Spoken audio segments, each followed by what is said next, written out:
To the Foul Play YouTube channel. Well, thank you there, just Rhonda. Foul Play YouTube channel. You don't sound like Mr. Kratz at all. Your voice has improved there, Mr. Kratz.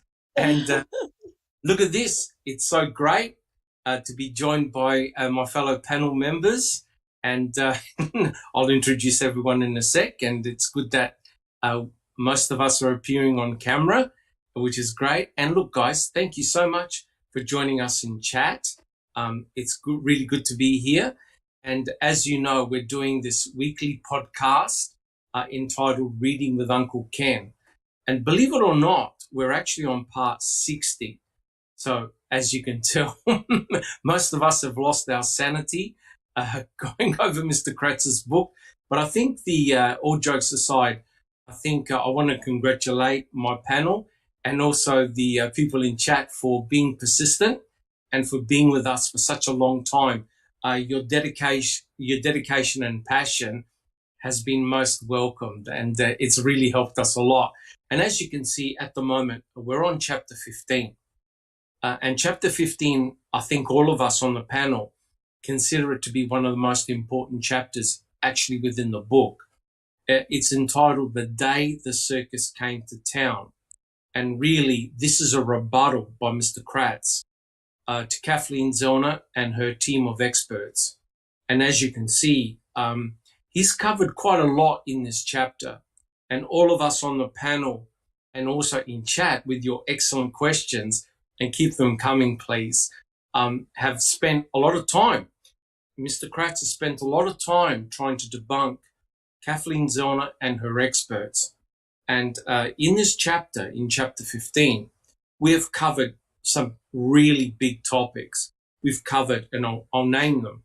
We've covered the blood that was present in the RAV4, and that's a crucial piece of forensic evidence that was damning against Stephen Avery.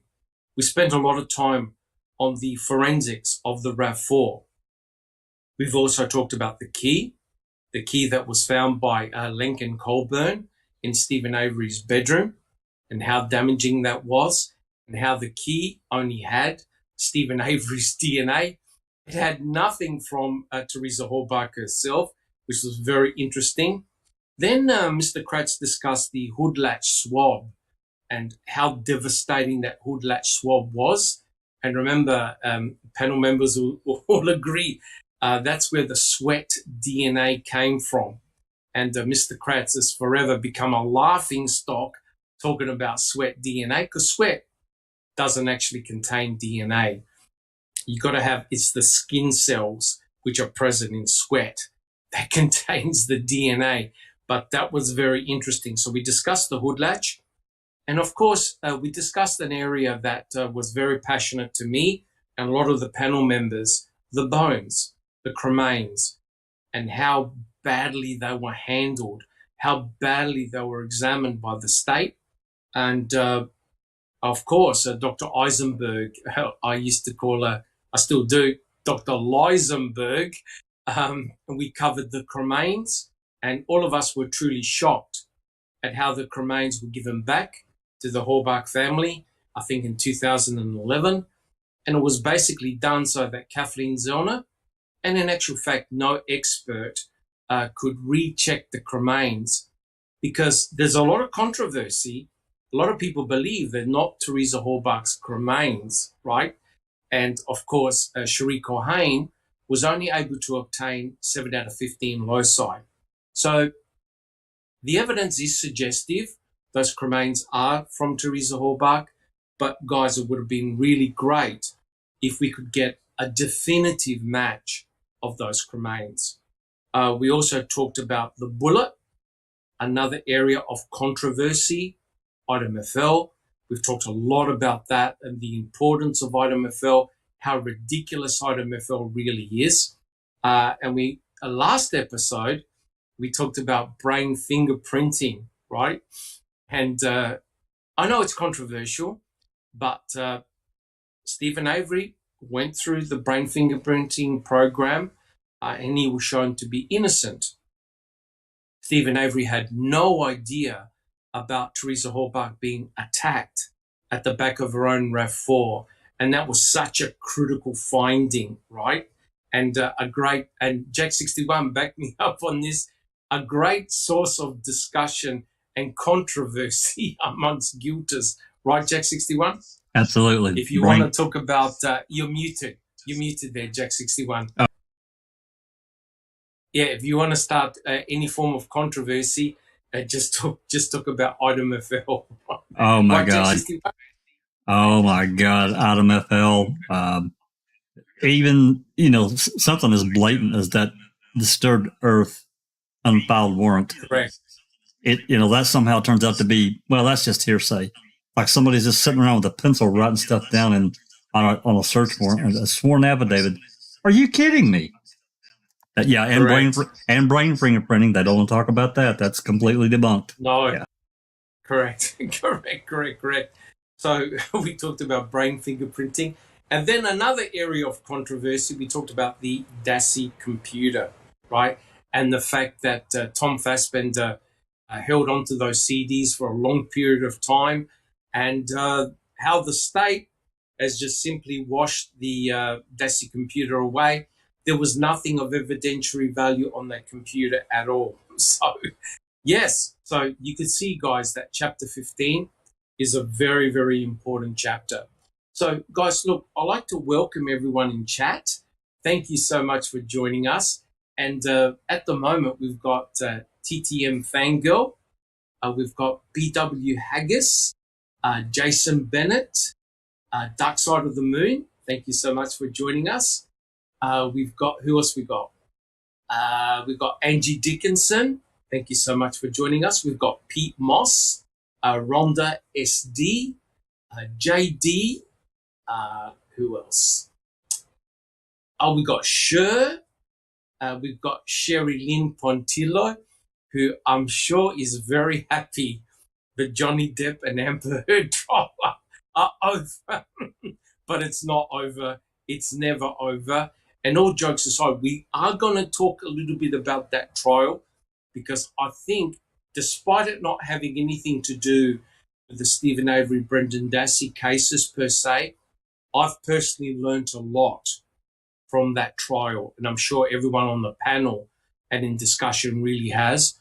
I've learned a lot of very valuable lessons that we can now look back at the Avery and Dassey trials and see what went right and what went dreadfully wrong. You learn a lot. So we've got Cherie, we've got Anthony Hills, Jason Bennett, we've got Ronald Cass, we've got Master Cedar, sorry for getting that wrong last time, and TJ Anderson. And if I've missed anybody out, I please apologize. I do apologize. So we've got Andy B. Great to have you here, guys. And look, we do this for you guys, right? We do all of this for you guys, and thank you so much for showing up. It's great to have a dedicated audience. Thank you so much. Look, guys, if you do like what we do, please subscribe to our channel. I noticed that our numbers have gone up. We're approaching 2,000 subscribers, and that's fantastic. Thank you so much. I realize that YouTube land, it's a tough business to get into. Just ask Just Rhonda, just ask Neville, just ask Jack 61. It's not easy, and I don't recall. It's not easy. It's a lot of hard work. It's very competitive, right? And people do put in a lot of effort, and we do this for you guys, right? And thank you so much. If you like what we do, please give us a thumbs up, and that's really appreciated. We want to thank all our channel members. I think we have 23 channel members, supporters. You can subscribe and you you give a small donation. Don't say pledge. Pledge and give a small pledge and donate, Doctor. No. You donate. That's a P word. Pledge is a That's P correct. word. You donate a small amount per month as a form of support, and all of that is fantastic, because all of your support the money is used wisely. We've also got a merchandise store as well. I've got my T-shirt on. I've got my coffee mug as well, my foul play coffee mug. And there's a lot of good merchandise. We give all of our profit to a specific cause, and we change every 6 months, right? So all the money that we get, Jack 61 will back me up on this, we use it for FOIAs. And as you can see, we've found through the hard work of Sunshine Christina, Jack 61, and other people, we have found some incredible information in 2022 that's just completely mind-blowing. And guys, thank you so much. Really appreciate that. And the number of views of our videos is approaching 700,000 views. And that's awesome considering we're just over 2 years old. That means that we are significant. People are looking at the Foul Play team. And all of us here on the panel, thank you so much. It's awesome. The other shout out I want to do, make sure that you check our website. We've got an extensive website, and on there you'll find a lot of incredible documentation and information. And Yoriz has done a phenomenal amount of work with other people as well. AC Rookie and Henbury has got all these photographs, etc., and they're kindly donated, and we've put them up on our website. And go there if you want to get further documentation or anything that you're interested in.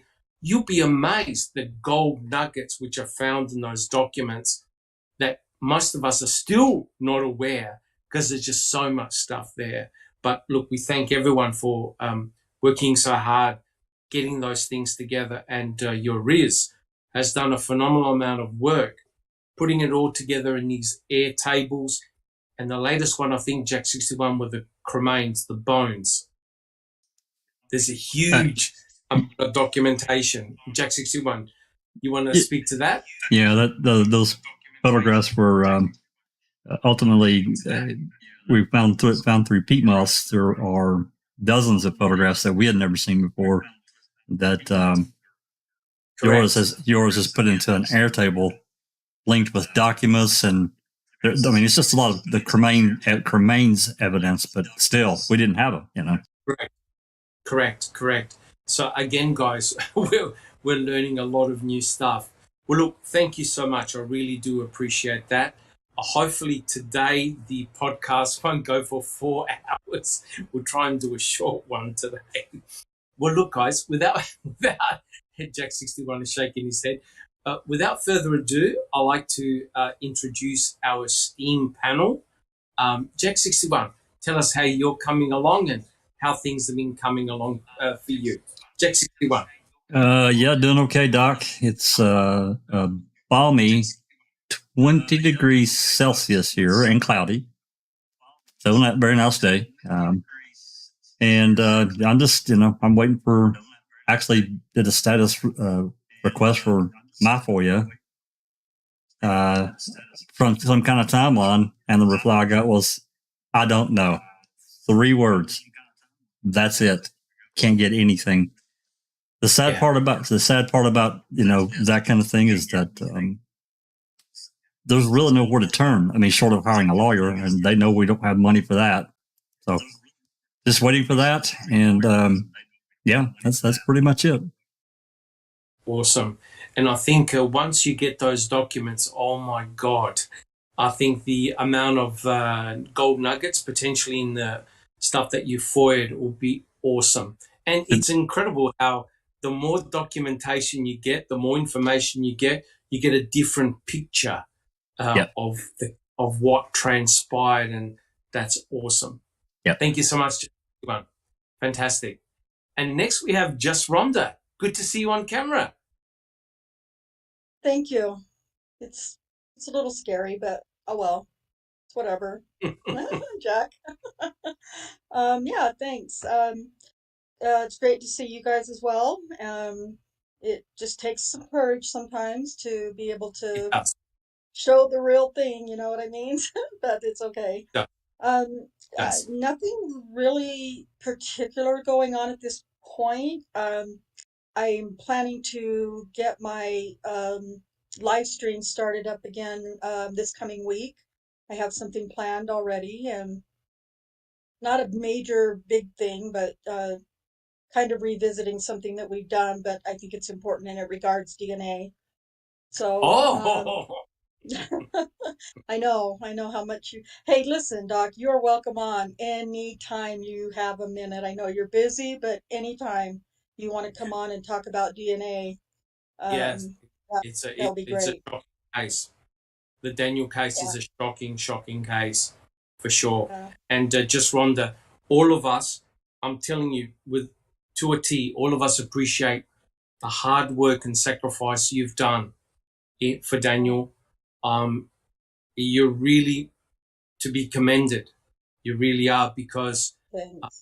the Avery and Dassey case are complex, but the Daniel Holtzall case Oh, is massive because of so many potential victims. right. It really is unbelievably complex.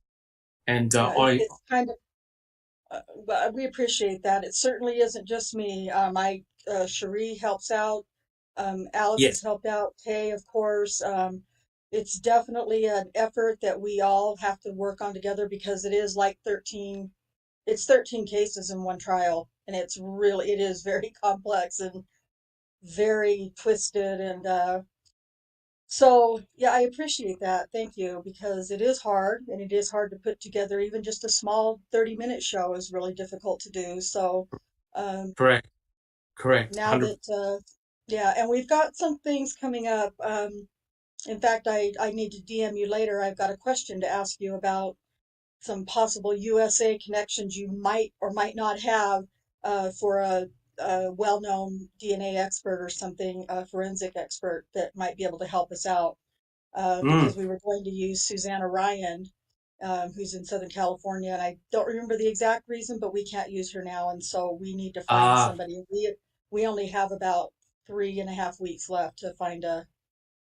So I was asked if I would ask you if there's any possibility you might have a USA connection somehow that you could refer us to. So if you well, we'll do, see. great.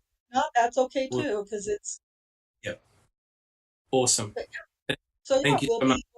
we'll be doing a show this week. So Cherie, I know I haven't told you yet officially, but we're doing a show Wednesday. Awesome. Thank you so much, Just Rhonda. Thank you very much. Next, we have Neverly. How are you coming along? Hello, Dr. Silkman. Hello, panel, and everybody in chat. I've noticed that we get a little bit more people, so I would like to acknowledge somebody or some of them that joined a little bit later, which is Anthony D, Colette M, Daddy O, and Jeff Jones. So welcome everybody. We have around 34 people in the chat. We have 10 likes. Hopefully, that doesn't mean that you guys do not like us. So if you would please just push that little thumb up, it helps. It really helps. Everything's well in my world. Starting a new project in collaboration actually with Dr. Silkman. It's going to be a segue to the new project. It's kind of in between. So yeah, excited about that. I don't know if I should tell you or not. It's nothing earth shaking. It's just a little karma moment, I think. After this Kratz's book, we get to talk to about Kratz in a little bit different light, more realistic, more scientific, more backed up by some experts, unlike this BS that we've been reading. So fun times. And yeah. Excellent. Yeah, looking forward to it. I think Yeah. it'll be a very good project for sure. Fantastic. Thank you very much, Neverly. And we have, I don't recall. Welcome. Thank you. Hi, everybody. I'm doing well, and it's 60s and windy, my kind of a summer day, so I'm happy. How are you, Dr. Silkman? I'm good. I'm good.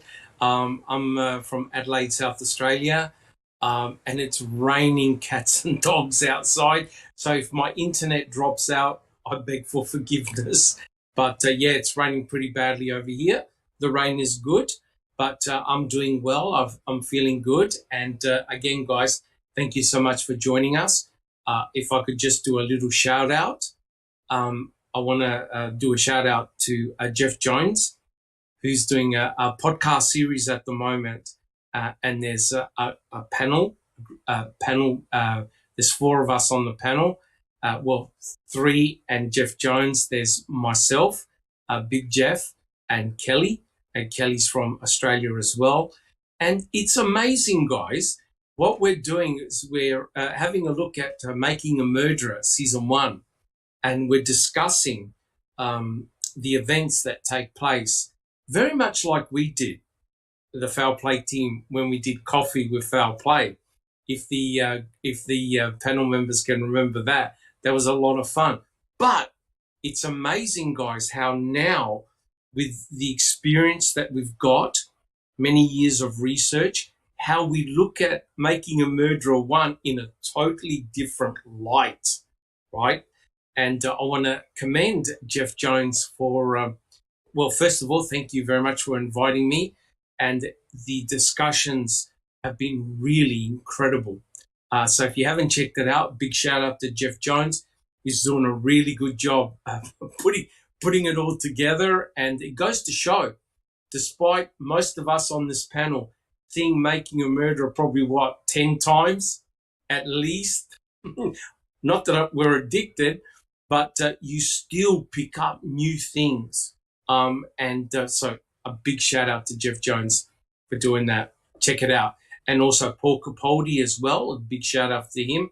He continually puts out new information, reads out documents, keeps everyone exciting. So it's really good stuff. Jack 61, did you have a comment or something? I did, Doc, and I wanted to shout out to Cherie. I don't recall. She got us 4 new documents in the Colburn case. They're basically 4 1 or 2 page documents. And the funny thing in this one, if anybody that has listened to the recording from last week, yes, Michael Griesbach fired his lawyer. He's fired his lawyer. Fired his lawyer, John Mayer, that was representing him. My God. Yes, guys, if you haven't caught it, last week there was an open mic on the Netflix, Colburn versus Netflix. Go check it out. Again, thank you so much. I don't recall. Look, all jokes aside, we are truly blessed to have the contribution of so many people. We are. There's one person cannot do this. One person alone cannot do this. No way. You would have to work 40 hours a day to do everything that a team approach does. And I'm so blessed to be a small part of the Foul Play team. I think our hearts and our heads are in the right place when it comes to the Stephen Avery, Brendan Dassey cases. But furthermore, we do more than just look at those 2 cases. We look at other cases as well. And what is shocking is that you find the same things occurring all the time. And that's why I just want to spend 1 or 2 minutes on the Johnny Depp and Amber Heard trial. Even though that was completely different, it wasn't a murder trial, you learned a lot of very valuable lessons. And for me, and I'll go around the panel and I'll ask them. Now, the valuable lessons I learned was the importance of the judge, how to have a really good judge to keep things rocking and rolling and straight and narrow and focused are so crucial. And Judge Penny, I think her name was Ascarate, brilliant. Karate. Yeah. Yes, absolutely brilliant. And you try and compare her with Judge Willis and Judge Fox. They're not even on the same planet, right? Do you know why? Because she's a lady, right? That's what you're gonna say. No. Yes, she's a lady and she's a Marine. That's why. Look, no question. I cannot fault her. She was very militaristic in her approach, but she kept everything running on time and focused. And what impressed me, guys, was the fact that if there was a dispute, they brought the attorneys to the bar and they talked about it. There were a lot of those exchanges between the attorney and also with the judge, right, to sort things out. And if you have a look at the Avery and Dassey trials, there wasn't that much there at all. The judge really sat passively and really wasn't involved at all, whereas Penny was very, very involved in the proceedings and kept everyone on track. The other thing that I learned is that the attorneys went for the throat. They went for the throat. They put the foot on the throat and never let go, right? And I applaud them because both Johnny and Amber faced very hostile questioning, right? And they never let up. And I know it was brutal, but they never lost sight of the goal. And that was to find the truth, what actually occurred. And, there was a lot of opportunities in the Avery and Dassey trials which were missed, right? Which were missed. And I know that Strang and Buting did a terrific job to the best of their ability, but I believe that they could have driven the message home harder. They could have hit Culhane harder, Eisenberg harder. You have a look at the questioning of every one of the witnesses. They were brutal. They were brutal. Look at Camille, the way she questioned Amber and everybody else. All of us would have fallen to pieces, right? They never let them get up for air, right? And I believe a lot of the witnesses in the Avery and Dassey cases were given a lot of latitude, right? I know that Colburn was questioned very, very hard, and so he should have, right? But I believe that if they just hit the mark on a couple of those witnesses, especially in the Stephen Avery trial, like Camille and the other attorneys did, the outcome would have been very different, because at the end of the day, what you have to do is to convince a jury. And once the jury have made up their minds, that's it. All bets are off. And they're the lessons that I've learned.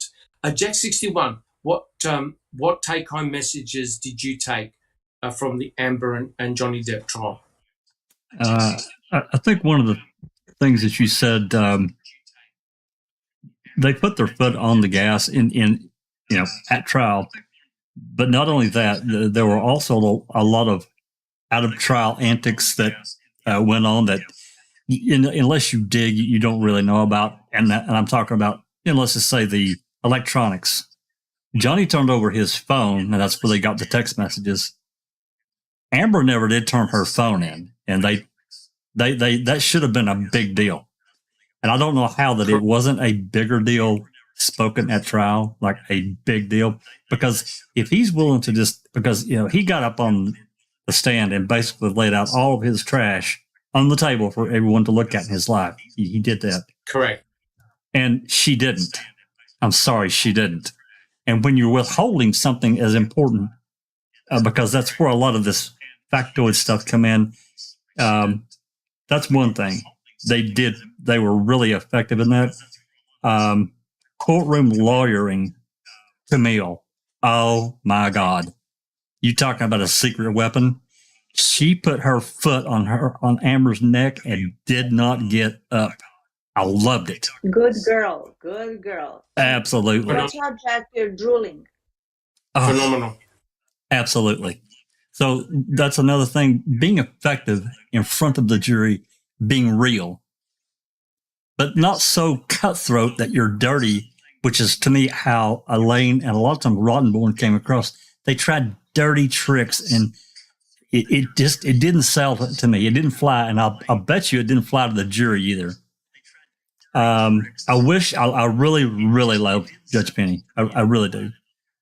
With that said, I think she let Elaine and Rottenborn get away with a little too much the first week, and she really had to work hard to reel them back in, moving forward past that. But I loved her. She was really effective. I think she took a massive case and did so well with it. That's pretty much what I learned in this civil case. There are some interesting and intricate things that I did learn after the fact. There's a 21-day period here that the jurors really need to not do anything. This is really before there's the end judgment, I guess, or the case actually gets done. Whatever appeals, blah, blah, blah. But there's this 21-day period. With that said, also, the lawyers can pretty much say whatever they want without fear that it's protected. And I did not know that. Because Elaine went on, as we know, she went on multiple talk shows yesterday and really trashed the jury. She trashed the judge. Yeah. She trashed the process. That's terrible lawyering to me. Absolutely terrible. But she's allowed to do it. So correct. And the comparison is what we see now with Mr. Kratz, right? There's no doubt, in my opinion, that Elaine and probably the other attorneys will likely do go on talk shows, right? And then start crying crocodile tears. And furthermore, they'll probably do podcasts and write a book, right? That, in other words, they're never going to accept the judgment of the jury, right? They'll never accept it. No. We see that now. But the lesson I learned also was the power that multimedia groups and YouTubers have, because, Neverly will back me up on this, there's some heavyweight YouTubers, and most of them are lawyers and attorneys themselves, and they've got hundreds and thousands of followers, and all the the clips that they produce, the shows that they produce, are getting hundreds and thousands, if not millions of views. That's right. Which goes to show impact, right? And imagine if us as a team were able to watch the 2005 trial in real time. Yeah. I think someone's echoing. Yeah, somebody's echoing. Hey, maybe Alice. I'm not sure. Or Alice, is that you, Alice? Yeah. It could be you, Alice. Just the power of the YouTubers was phenomenal. All right. Just to add. I'm sorry, I didn't mean to cut you off and cut everyone else off. But just one more caveat to add, and this has really come out yesterday and today, and I know Rhonda's well aware of it, and I'm sure others are too. This backlash against the media has been like big time growing, because they continue to report things from a slant of Amber's telling the truth. And we know that didn't happen, and people are mad as hell. And I'm one of them. And I've probably said, I'm surprised I hadn't got thrown off Facebook, but it's just absolutely ridiculous what they've done and what they're continuing to try to do. And yeah, they're really going after these YouTubers now. I don't know if it was the Guardian or the Independent. They're trying to that umbrella guy. They're trying to say that he made they're trying to say he made like $5,000 a day last month in advertising. That was ironically that was the Washington Post. Okay, it was the Washington Post. Yeah, okay. Yeah. Correct. So it's just ridiculous. Yeah. Anyway, I'll shut up. Thank you, Jack61. Rhonda, what are your takeaway messages from that Depp trial? Keep it under a minute. Jack took like 5 minutes. I'm teasing. I really take as much time. I'll try. I will try. I echo everything that you and Jack have said so far. Of course, Camille was just like the most brilliant lawyering I think I've seen. honestly, don't anybody like give me any shit talk, but honestly, next to Kathleen Zellner, honestly, I believe in the trial that she was involved in, I feel like she is just like she's on her way to Kathleen Zellner status, in my opinion. She was brilliant, and she's. I think when I first looked at Camille, I was like, oh, she looks kind of meek and like she's gonna get walked all over. And what? And let me tell you, man, when she got up there and got going on Amber, she kicked some Amber ass, and it needed to be done. Yes, it did. Um, yeah, because because all she did was, and she just lied, and that whatever I think we all knew that Amber was going to lie, but I think my biggest takeaway, something that I saw that made a difference for me, Yeah, was how much more well prepared Johnny's defense or Johnny's team was versus the scattered, unorganized uh, desks and examinations from Amber's team.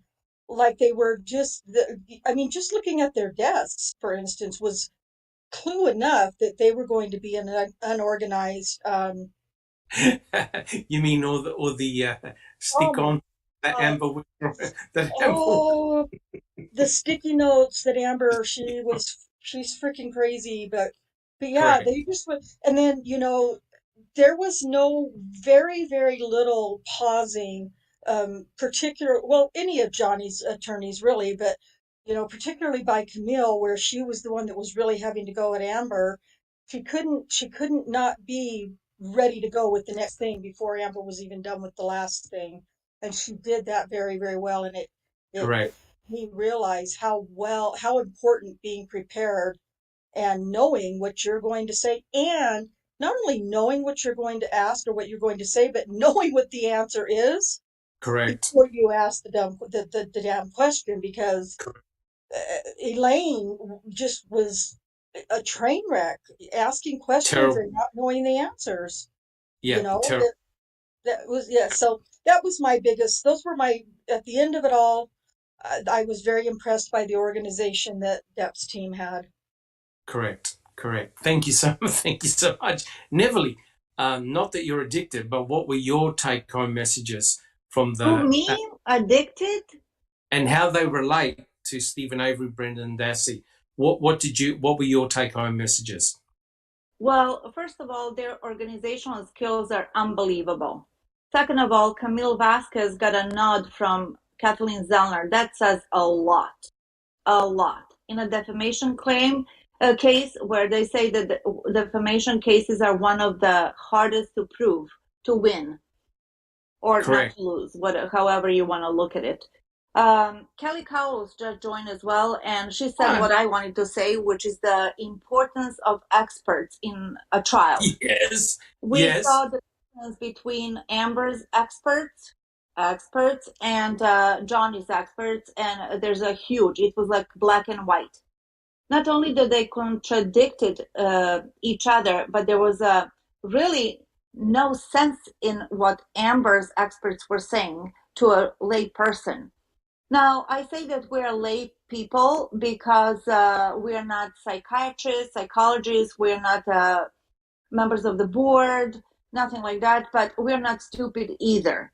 So we know what we're Correct. talking about. You know what I mean? And I Correct. think that the jury was very attentive, as evidenced by how seriously they took the jury Yes. instructions and what I did with that. Um, I just hats off to the Judge Penny. She was cool, calm, and collected. She didn't want, I mean, to reel in one, as you said, Rhonda, one blabbermouth, Elaine. Terrible.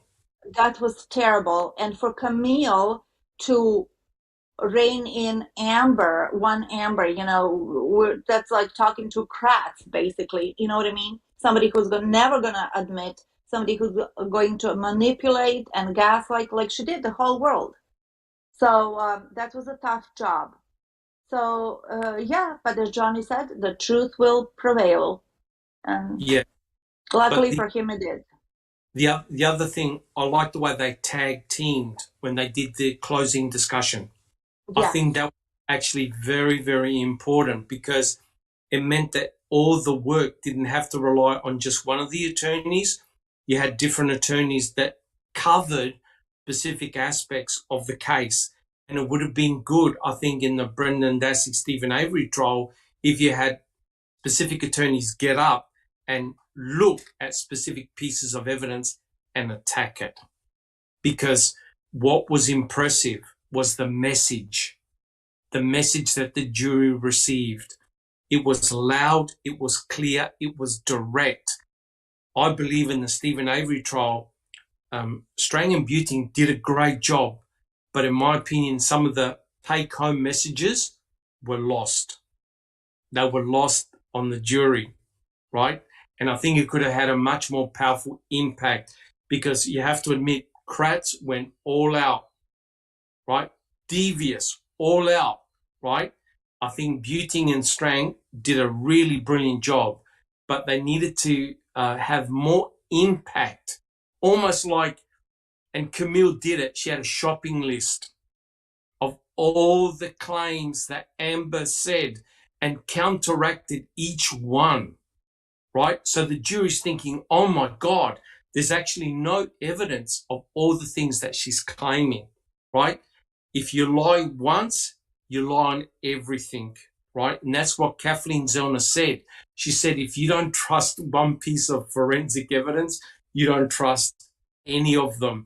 And it's interesting that Camille and Kathleen Zellner had the same approach, right? So if you find that one thing is dodgy, they're all dodgy. Alice, thank you so much. Can I just say one more thing? Yes. I'm sorry. Yes. Another huge difference between Stephen Avery and Brendan Dassey case and this Johnny and Amber is the funding. Yes. Ken Kratz and the state had a blank check. They spent over $2 million 15 years ago or 17 years ago, however long that was, where Stephen and Brendan were on a budget. Yes, correct. And I also think that's a huge difference. Yeah, several $100,000 is not going to cut it, guys. It's simply not going to cut it. I think the Depp and Amber trials, we're talking about up to $6 million each side. Or more. I think that Emily Baker said $10 million each. Yeah, that's a huge amount of money. And you could imagine if Stephen Avery had, say, $3 million back at his disposal back then. And sorry, guys, but it goes to show that he who has the most money normally can win a trial because you can hire the appropriate experts. How on earth can you have two psychologists that give totally different opinions on one person? Yeah, I know, but it's mind-blowing. So in other words, who do you believe? Which expert do you believe? Stephen Avery, in his trial, did not have enough experts to counteract what the state's experts were talking about. And that you could see that was very detrimental to Stephen, especially for Stephen. Poor Brendan didn't have any because with Brendan, it was just words. There was no forensic evidence. So he had a devastating effect. Alice, welcome. Can you chat? Alice, are you there?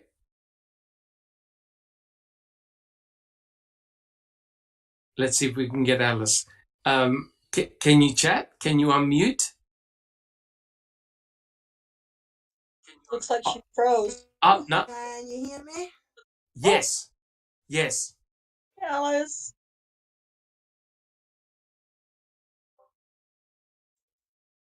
Hiya. I'm having real trouble with this bloody laptop. Oh, no. For some reason, it keeps cutting me off and kicking me out, and I don't know what it's bloody doing. It's got a mind of its own the night. But yeah, don't get me started on the Johnny Depp. The way the mainstream media have been reporting against this is absolutely disgusting. It's despicable. Yep, it is. It is. It is. Alice, we'll get back to you because I think we've got a bit of a connection issue, but we'll get back to you, I promise. I don't recall. What are the take-home messages that you got from the Amber and Depp trial? I wanted to echo what you said about Can you the still hear me, importance guys? of a good judge. No, But frozen. 'cause I find that in my own job, the good judge makes all the difference, even if they rule against me. If they're fair, that's fine, you know? Yes. And also I'm glad that they made her prove or not prove, as the case was, these things, and didn't just, you know, say, well, he abused me without any proof, and then he's, you know, automatically liable, guilty, whatever. So Correct. that's what I Correct. think. Correct. Thank you so much. I don't recall. And my final point is the amount of times that the attorneys kept on objecting and hearsay and actually stopping the witness in their track, right? And a lot of times that Amber and a lot of the witnesses were not even able to give a response. Strike that from the record, right? I wish I saw that more in the Stephen Avery, Brendan Dassey trials, right? Neverly, do you have a comment? Yes, thank you for reminding me what I wanted to say. Did you guys see in the closing arguments when Amber's team was, Rottenborn and especially Elaine, when she invented half of the story, that the opposing team, Johnny Depp's team, they objected during the closing arguments, which is exactly what needed to happen in Stevens. Correct. Exactly. You hate to do it. As one lawyer, I think that lawyer that you know, the Greek guy, he said, yeah, you want to be a nice guy, but it doesn't pay. You're here at a trial, you don't want to be a nice guy, you want to do the job, which is you object when somebody's spewing crap. Correct. And the other important lesson, and guys, back me up if you agree, is that you mustn't leave anything off the table. You got to put everything on the table. You got to put everything there, right? You cannot leave anything out, because as you can see, Kathleen Zellner now has an uphill battle to try and go against the state. Whereas if everything was presented that Kathleen Zellner has now presented during the trial, I honestly believe that both Brendan and Stephen would have been home. I really, really do. The jury would have said, look, there's plenty of reasonable doubt here, right? And that's what impressed me about the trial that I saw. Everything was put on the table, good, bad, or otherwise. And apparently they subpoenaed 10 years of Johnny Depp's texts. 10 years worth. His soul was out there, but he believed that it was important in order to clear his name.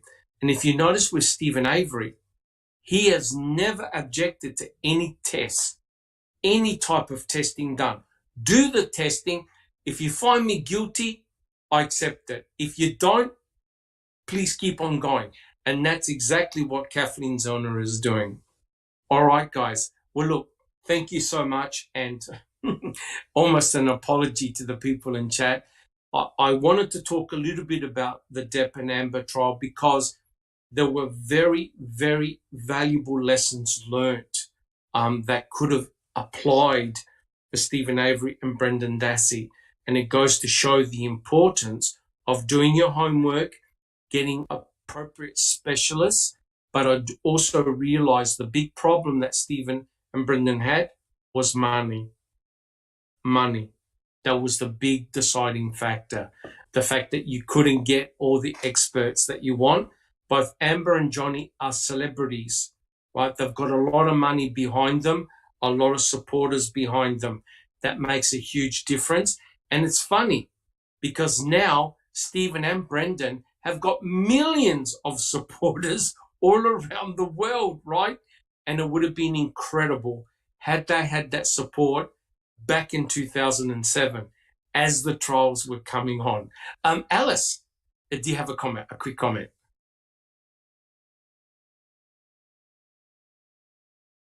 Alice, are you there? Hello, can you hear me? Yes. Yes. Hi, everyone. I'm having trouble with the computer. As you can see, I keep coming in. Oh, no. But, don't get me started on the Depp trial. It's really, really bugging me how the media is portraying different verdicts that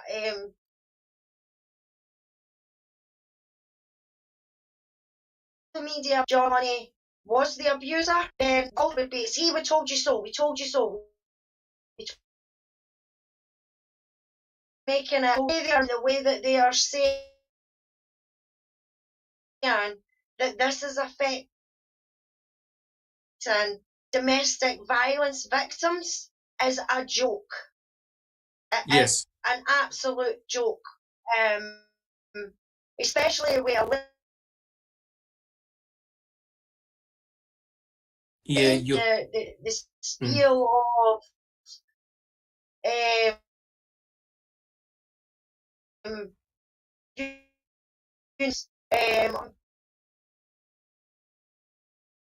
yeah, Alice, you're cutting in and out, unfortunately. You're cutting in and out. Oh, no. No. Yeah, we'll get back to you. We'll get back to you, I promise. Yeah, no problem. Yeah, thank you so much. Well, look, guys, thank you so much for that, and I apologise that we took a little bit of time, but I think it was important because I tell you what, it stopped everything. This trial absolutely stopped everything. There were millions of people all around the world. Everyone in Australia was talking about it. I'm sure the US, everywhere. It was a very, very important trial, and I learned a lot of valuable lessons. Well, look, guys, what we'll do, we will continue. We'll start the podcast proper unless anybody's got anything to add. So what we're going to do is continue reading from chapter 15. And we've covered a lot, but the next section at the moment is called the Day Planner. And I'll tell you what, that was very, very controversial indeed. And I think what we'll do, Jack 61, are you able to put up the first picture? I think it was Ryan Hilligus. Yeah, let me pop off camera, Doc. It'd be easier. And just to let everyone know, the screen is going to be covered. So if you want to turn your camera off for a few minutes, and that's up to you guys. It doesn't matter. Okay, give me just a second. No worries.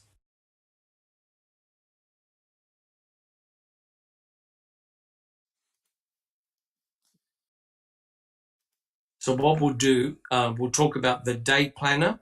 We'll introduce it first, and then we'll read the passage from Mr. Kratz's book. Now, what is interesting here is that this is thank you, Jack 61.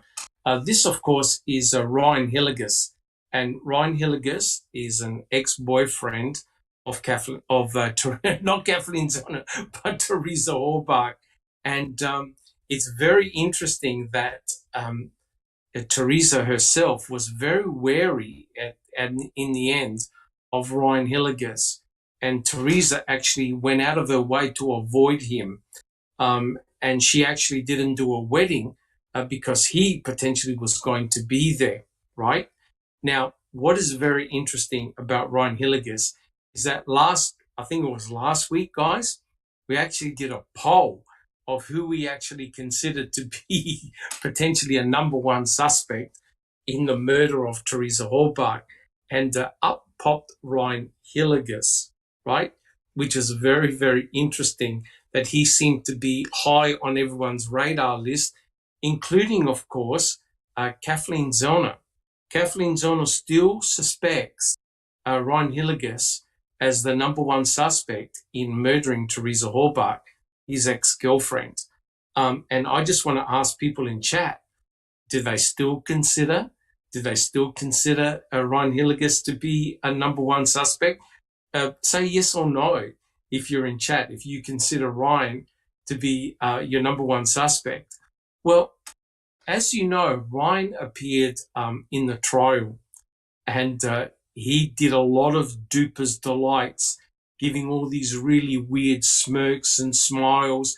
And of course, Ryan had inserted himself into the narrative.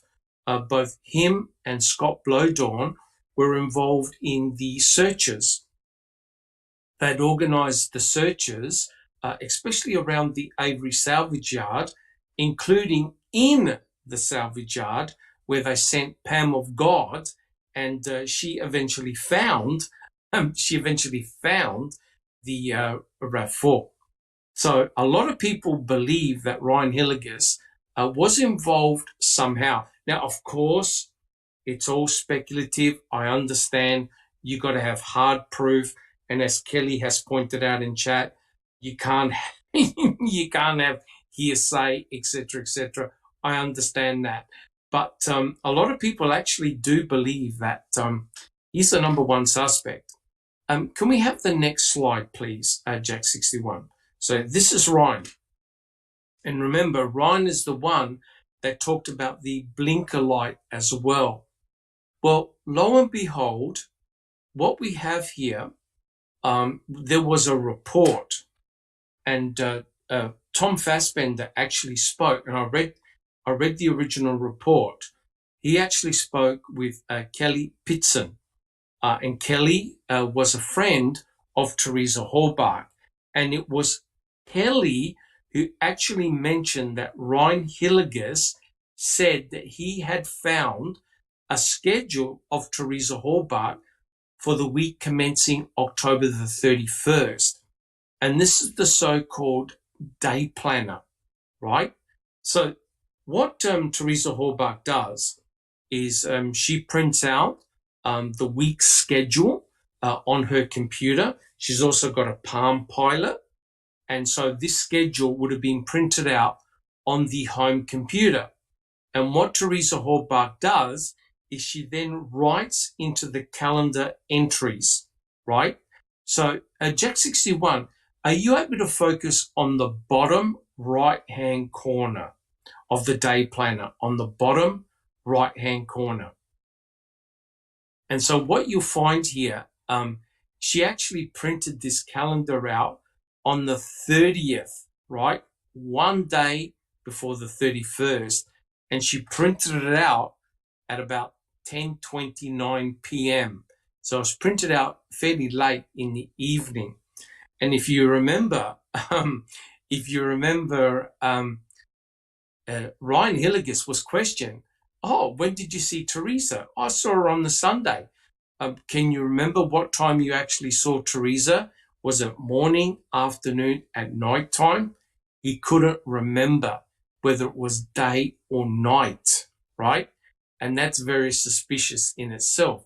So what Teresa Halbach does, she prints out the blank calendar and then adds entries to it, right? Now, you got to understand that the information about Ryan possessing the calendar didn't come from Ryan. It came from Kelly Pitson, right? This is when Tom Fassbender spoke with Kelly, right? And Kelly said, Ryan had mentioned that he had the schedule for Teresa Halbach. Well, that set off a chain of events for Kathleen Zellner. Now, correct me if I'm wrong, guys, but I don't believe the calendar, this schedule, was mentioned during the trials, either Stephen's or Brendan's. I can't find any mention of the day planner in the trials. This is something that was mentioned after the trial when Kathleen Zellner picked up the case, right? And so now Kathleen Zellner, seeing this information, pointed a finger towards Ryan Hillegas. Can we have the next slide, please? Jack 61.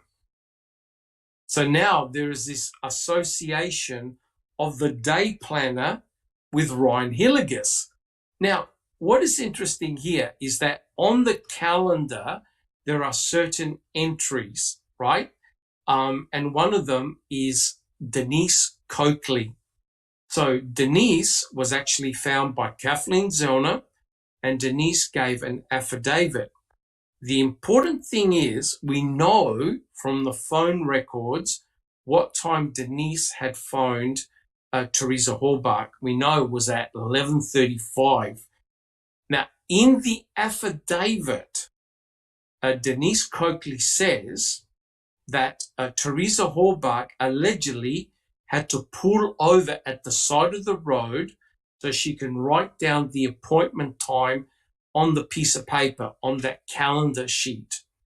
Now, this is potentially interesting because it meant that Teresa Halbach had her day planner with her in the car, right?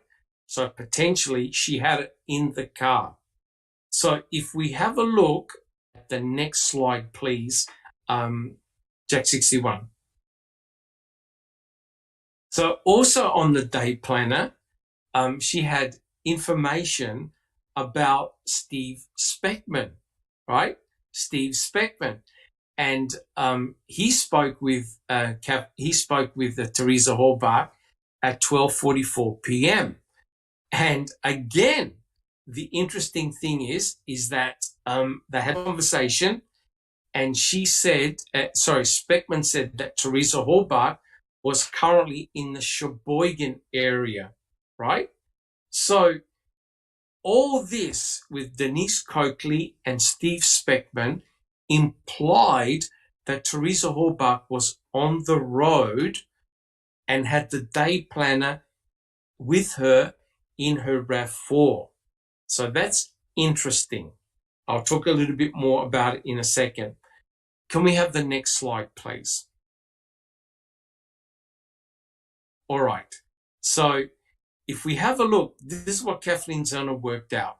So we have a phone call of Denise Coakley at about 11:35 in the morning. We also have the phone conversation with Steve Speckman at 12:44 p.m. So what we note here, and this is a really good map, it shows where Teresa's property was, where she was staying, and the appointments that she had that day. Her first appointment was with Schmitz, the photo shoot with Schmitz, and that occurred between 1:30 and 1:45 p.m. Then, allegedly, she went to the Zipperers photo shoot between 2:15 and 2:25. Now, this is the route according to Kathleen Zellner.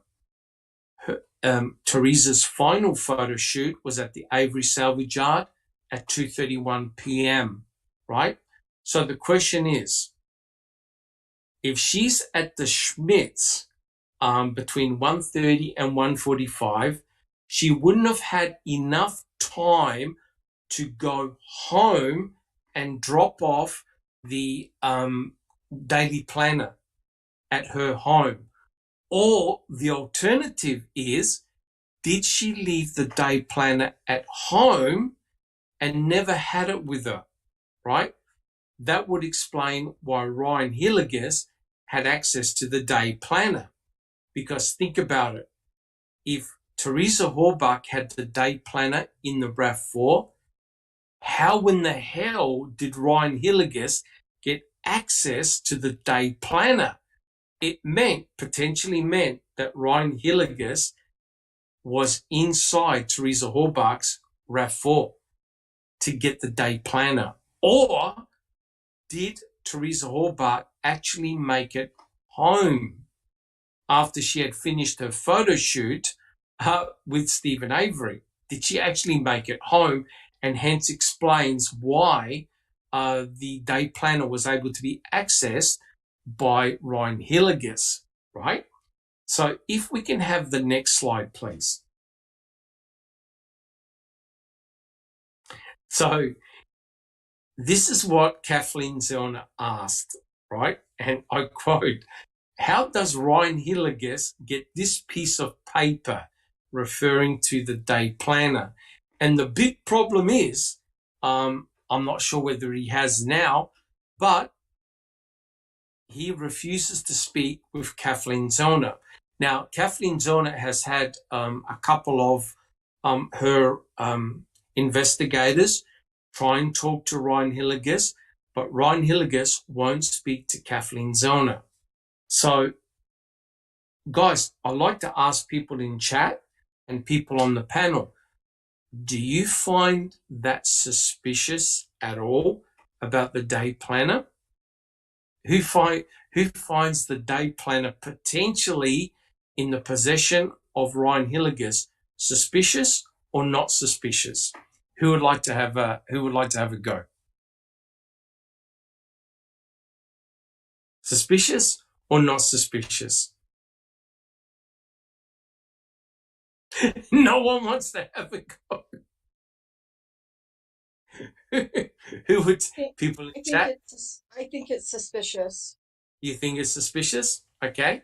Why do you think it's suspicious, just Rhonda? You know, Ryan just was, he was just like he was injecting himself, in my opinion, in the whole Yes. entire searches and everything. Yes, he was. I just, there would have been no reason for him to have that day planner page. Otherwise, I mean, he shouldn't have had it. And so I don't know. I'm still like trying to work on my theory of how Ryan is involved in this, but I Yes. believe that I'm still leaning towards she didn't actually, that she went home first. That she went home. I'm kind of leaning towards that because I'm not really good on the timetables and things like that, but I just feel like she went home and something happened at home is my thought, and that's how I feel like Ryan, came in contact with the planner and the broken tail light or whatever, in being in the Correct. back of the RAV. That's all Correct. stuff that Ryan talked about. And, oddly enough, there it was in the back of the RAV rather than being installed like he claimed. So I don't know. Correct. Everything that Ryan said and did, it was suspect to me. And just like we were talking about earlier, if you're lying about one thing, you're lying about everything. If you have one bad piece of evidence, all of the evidence is, Correct. tainted. Correct. And so that's why I just kind of go at, Correct. Well, I'm issue. going to thank you, just Rhonda. I'm going to ask the panel straight out.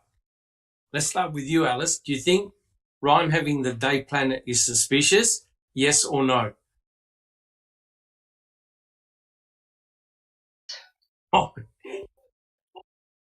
Yes, Yes. very suspicious, and I've thought that from the beginning. okay. Interesting.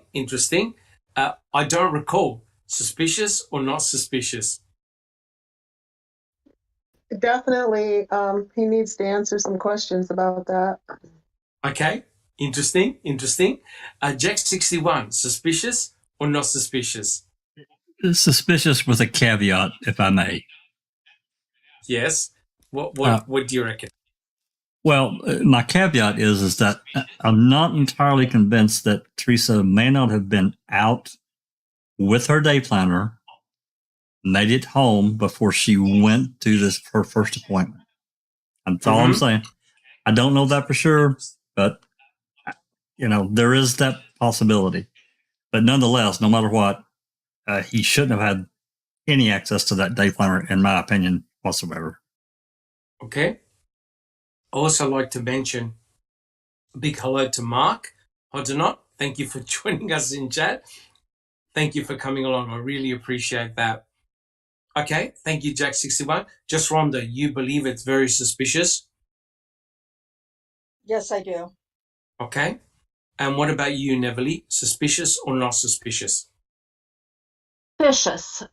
Just like he was suspicious on the stand, his demeanor was suspicious. Just his testimony was suspicious. He already mentioned the duper's delight, inability to recall whether he saw her during the day or nighttime. dropping off some stuff, just overall suspicious. But what was he doing with the day planner? Only he can maybe try to explain. Right. Very interesting. It seems, there could be a non-nefarious answer before I read out what Mr. Kratz said. But if you're going about your business, wouldn't you bring the day planner with you and write down things on the day planner and have it in your car? What's the point of print? Now, I understand that she had a Palm Pilot. I understand that. In fact, anyone on the panel or anyone in chat, have they ever had a Palm Pilot? Who's had a Palm Pilot? I did. Now, Jack 61, tell me, what does the Palm Pilot do? What can you do with it? I don't know that it was. I don't know whether it was a Palm Pilot, but I think it was. It's been so long ago. But what I did, I carried it at work basically because I supervised about 80 people on the production floor, and I found myself. I had these little flip through like little notepads, and it just became a nightmare. So I bought this Palm Pilot or whatever the hell it was, TDA, and I could enter. Yeah, I could enter information into it actually pretty quickly. Things that were important, and even if I didn't necessarily offload it to my computer or the work computer or whatever, I could easily flip through it. Bam, I could find it. It was just an organizational thing for me. Yes. So potentially, could Teresa Horbach have just simply relied on her Palm Pilot? Yes, absolutely. Okay. So that piece of paper, her day planner, potentially, she could have left it at home. Is that possible? It is possible. And I want to add one more thing to this because I think maybe, and this is something that's always bothered me as well. And as I recall, everybody keeps their car registration in their glove compartment or somewhere in their car. You're supposed to, in case you get pulled over. There was no car registration as far as I know. There was no real paperwork found inside that RAV at all. So I thought, no, that's very, very interesting. Yeah. So I don't know if that's kind of like the her day planner. I don't know. Something is weird there, and I can't. We need more information, as never really said. Right. But the thing that concerns me a little bit is that Tom Fassbender garnished this information from Kelly Pitson. So it wasn't directly from Ryan. It was secondhand information from Kelly. And you wonder if that day planner had been brought up in court, whether they would have just said, "Judge, that's hearsay," and completely blocked it then and there. Probably. Right? Potentially they could have said, "That's hearsay, Judge. We don't, but you have Ryan on the stand. You could directly ask Ryan at the day planner, right? Alice, do you have a comment?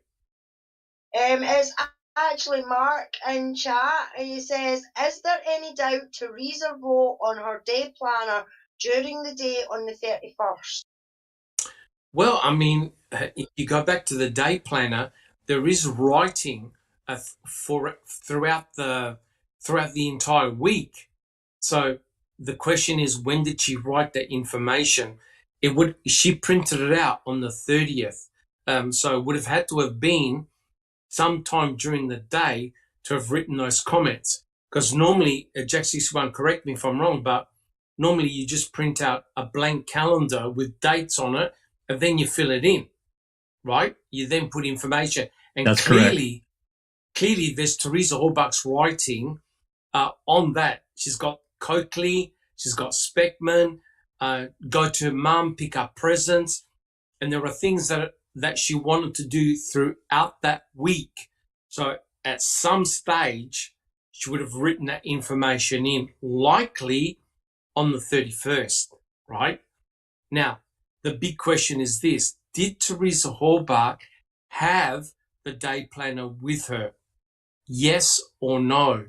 And I don't know how we can prove it. I don't know if it can be proved. because when they searched the RAV4, Jack 61, they never found the day planner in there. No. Right? No. They never found the day planner, which means that somehow that day planner was inside Teresa Hallbach's home, and Ryan Hilligan and others had access to it. Jack 61. Well, let me back that up, Doc, because apparently they found a blunt and bloody instrument in it, but somehow that disappeared. So that did disappear. Correct. Yes, correct. And somebody had that was you, Neville, 7 pairs of panties. Yes, they did get 7 pairs of panties from Teresa Hallbach's house. Clean ones and dirty ones, simply crazy. But this really raised the eyebrows of Kathleen Zellner, right? Ryan, what are you doing with this day planner, right? So what I'll do, unless there are any other comments, I'll read out what Mr. Kratz wrote. Okay, I'll quote.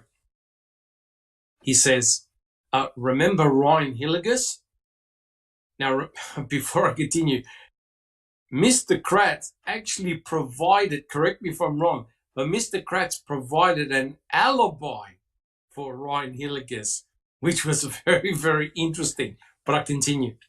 Remember Ryan Hilligus, the ex-boyfriend of the murder victim in this case? You remember her, Teresa Hallbach, the young woman with that funny laugh. Anyway, attorney Kathleen Zellner identified Ryan as the real killer. In episode 9, Zellner claims that Ryan had possession of Teresa's day planner, as evidenced by a single printed calendar page referred to by Hilligus during the search for the missing girl, young photographer, during the first few days of November 2005. She lied, of course. The single page was printed from Hallbach's home computer, printing her electronic calendar from her handheld Palm Zaya. Her calendar was nowhere near Ryan Hilligus. So the question is, if Kelly Pitson said that Ryan was in possession of the day planner, what the hell is Mr. Kratz saying? The day planner was nowhere near Ryan, right? It doesn't make any sense at all. So here's the question. The question is this. Was there anything nefarious in Ryan having in his possession Teresa Hallbach's day planner? Now, guys, we know the day planner was there because Scott Blowdorn had phoned several people whose phone numbers were on the day planner. So we know that Scott Blowdorn had access to the day planner. So the question is, did Ryan also have access to the day planner? So the question is this, I'll read it out again. Was there anything nefarious in Ryan having in his possession Teresa Hallbach's day planner? Who would like to answer that one? Jack 61. Yeah. Based on that, I really hadn't thought about the connection with Scott Blowdorn and the calls that he made, but that's true. Yeah, definitely nefarious. Okay.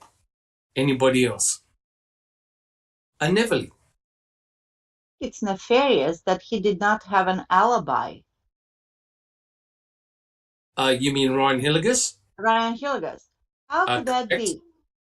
An ex-boyfriend, still friend in the inner circle of Teresa. Didn't they talk every Monday, Dr. Silkman? For months? Yes, except for that day on the 31st. Yes. Yes, and Ryan can't remember what time he actually went over, and he actually said he saw Teresa Hallbach next to the computer, right? And you need the computer to print out the day planner. So was Ryan actually over at nighttime and he forgot? Isn't that interesting? Yes. Hence no alibi. Correct. Jack 61. You wanna put us back on live, the panel? We can put down that picture now. See if we can get back on the panel. Put the panel back up. Thank you very much, Jack 61. So yeah, I mean, it's very, very interesting. Ryan cannot remember what time he had gone over. We know that the day planner was printed out at nearly 10:30 at night time, right? And Ryan can't remember what time he was over. Also, Ryan had 20, I believe it was 20 or 22 dropped phone calls, very close. The last one was very close to when Chuck Avery said he saw headlights, right, as he was going down Avery Road with Brendan Dassey going to Crivets, right? So it's very interesting that Ryan had these 22 drop phone calls, short phone calls, at the time that Chuck Avery said, I saw the headlights up near my place. Well, up near his place, if you extend the road further down, that's where you find the crusher. And it also happens to be the road where the RAV4 eventually was found on the Saturday. So isn't that very, very interesting? It all seems to revolve around Ryan Hilligus. Does anyone have any other comments? Who's got any comments? Everybody good? All right. So the question is no one? Alice, do you have any comments? Yeah, I'd just like to say, of course it's nefarious stuff, because why would she print it all that she'd written on it because she's had phone calls during that day. Correct. The implication is this: if Coakley and Speckman are saying that Teresa was in a certain location, right, then it potentially implied that the day planner was in her RAV4, right? Because Kathleen Zellner worked out that she wouldn't have had enough time to go to the Speckman, the Schmitz appointment, and then take the day planner all the way back home. So the possibilities, there's two possibilities. The day planner never left her home, and that would explain why Ryan and Scott Blowdorn had access to it. End of story. Nothing nefarious. Teresa Horbach printed out her day planner, obviously wrote stuff on there, right?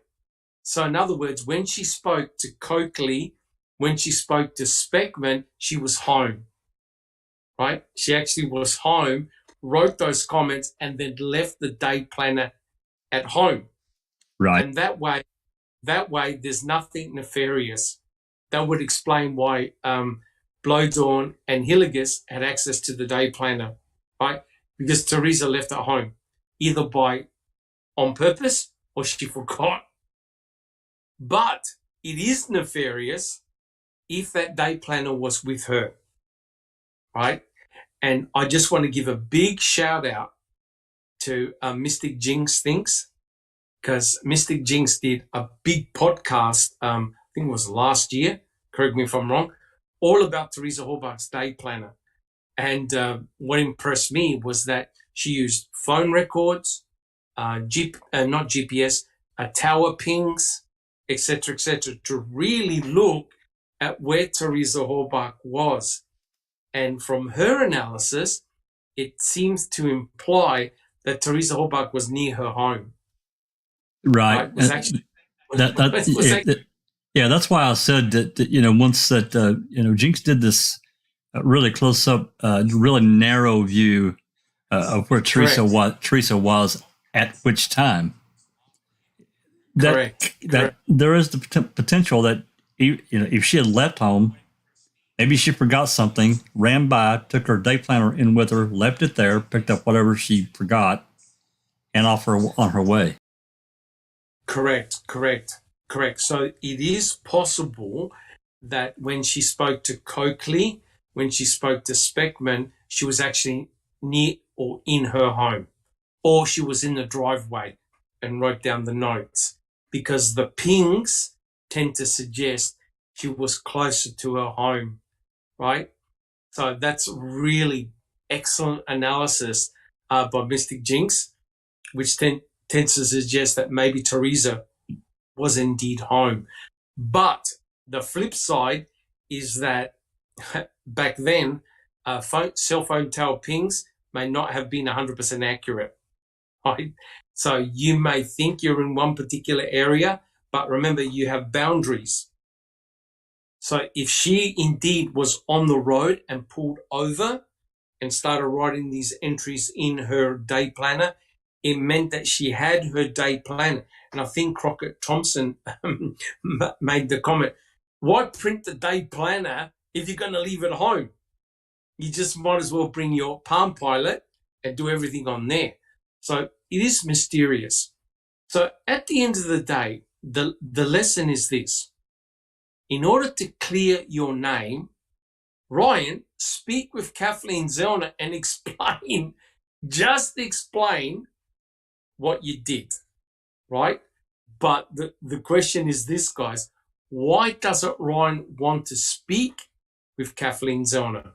Jack 61, why wouldn't Ryan want to speak with Kathleen Zellner? What's he got to lose? Well, there's a whole potential of things he could lose, because she's going to ask the hard questions, right? She's going to put her foot on his neck, and she's not going to let up. So no. I think that she would ask much more difficult questions. Hey, number one, explain this insurance claim that you're talking about that you turned into Mr. Fassbender, allegedly.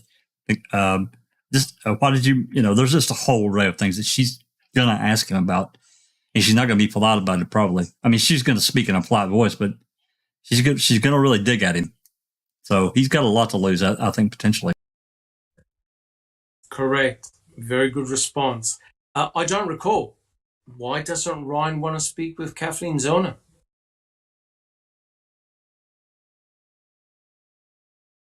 Well, I think he's afraid he's going to get himself in trouble.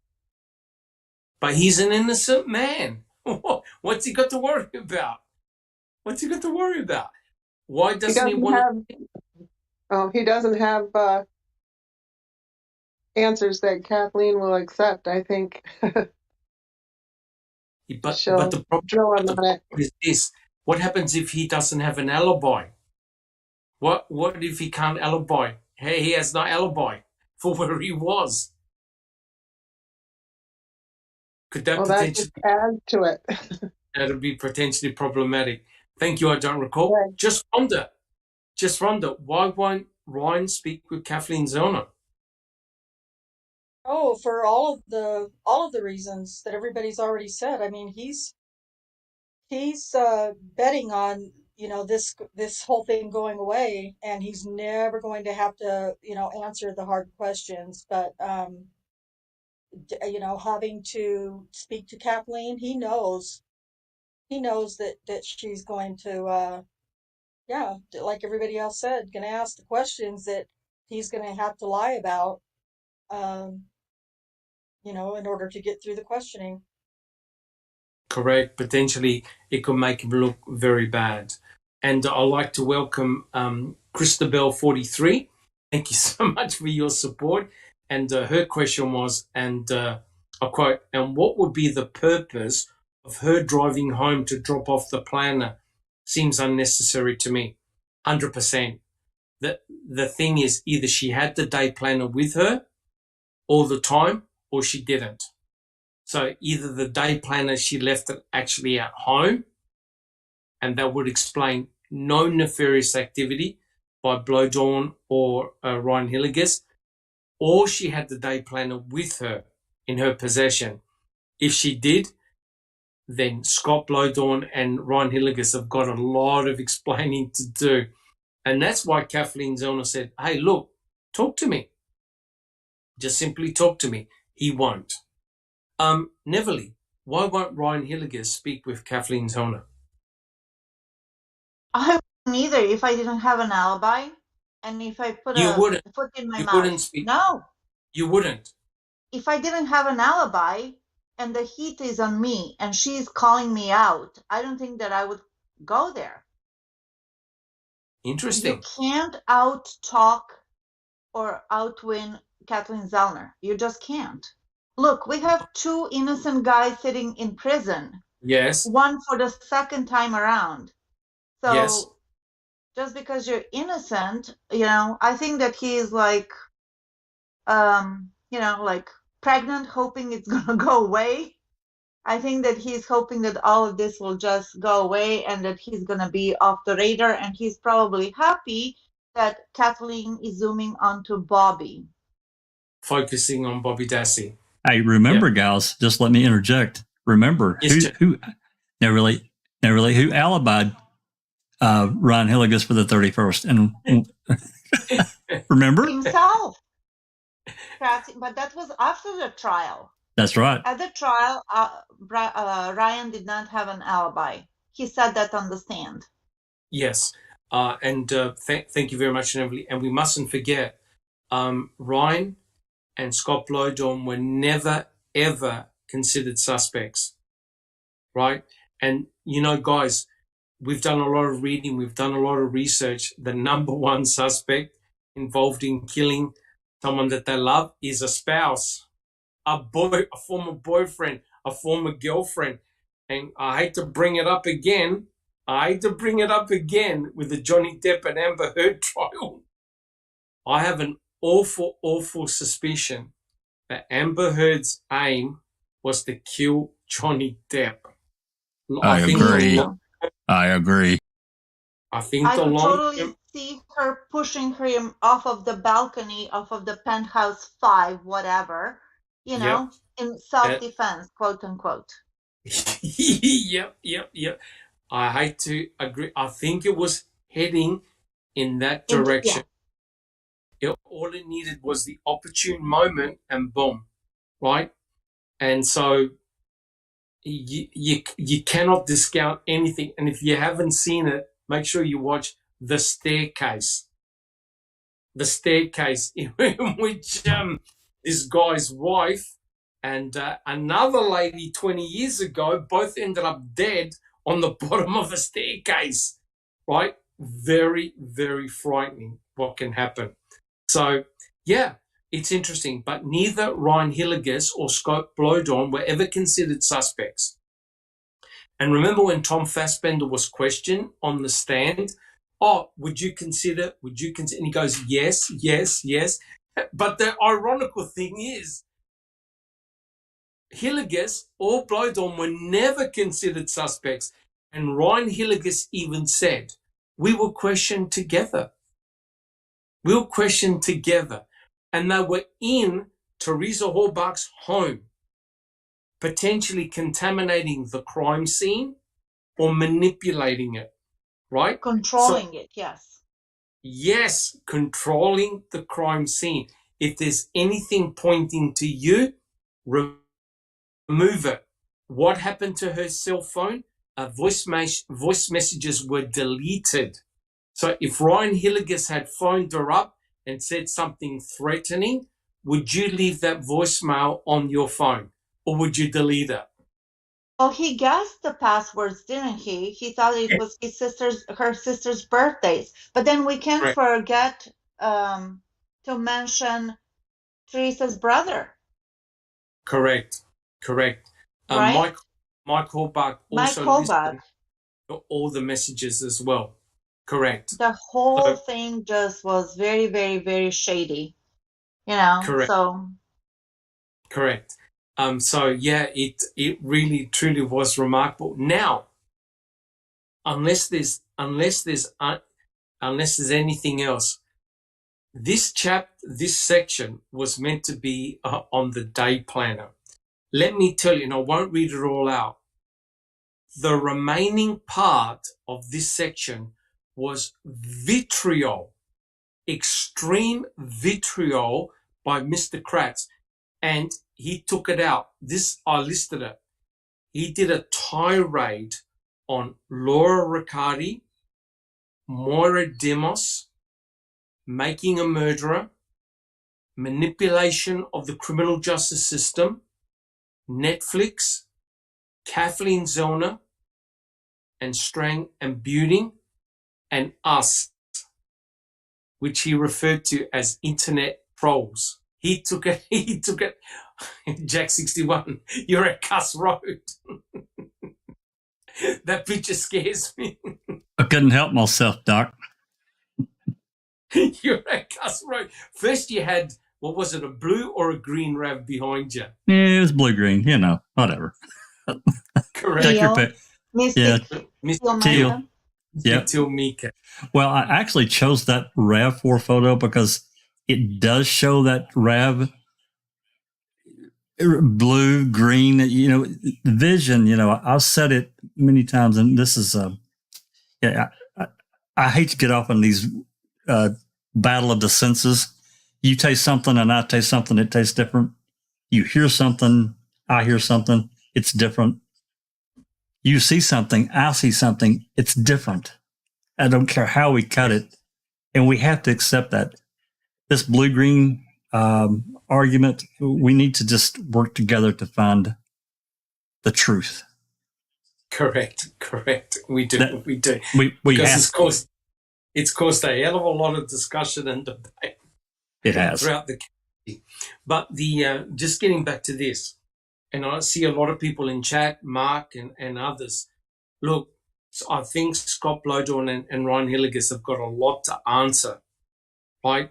Now, Teresa Hallbach was meant to be back there on October 31st, the evening of October 31st. She never came home, right?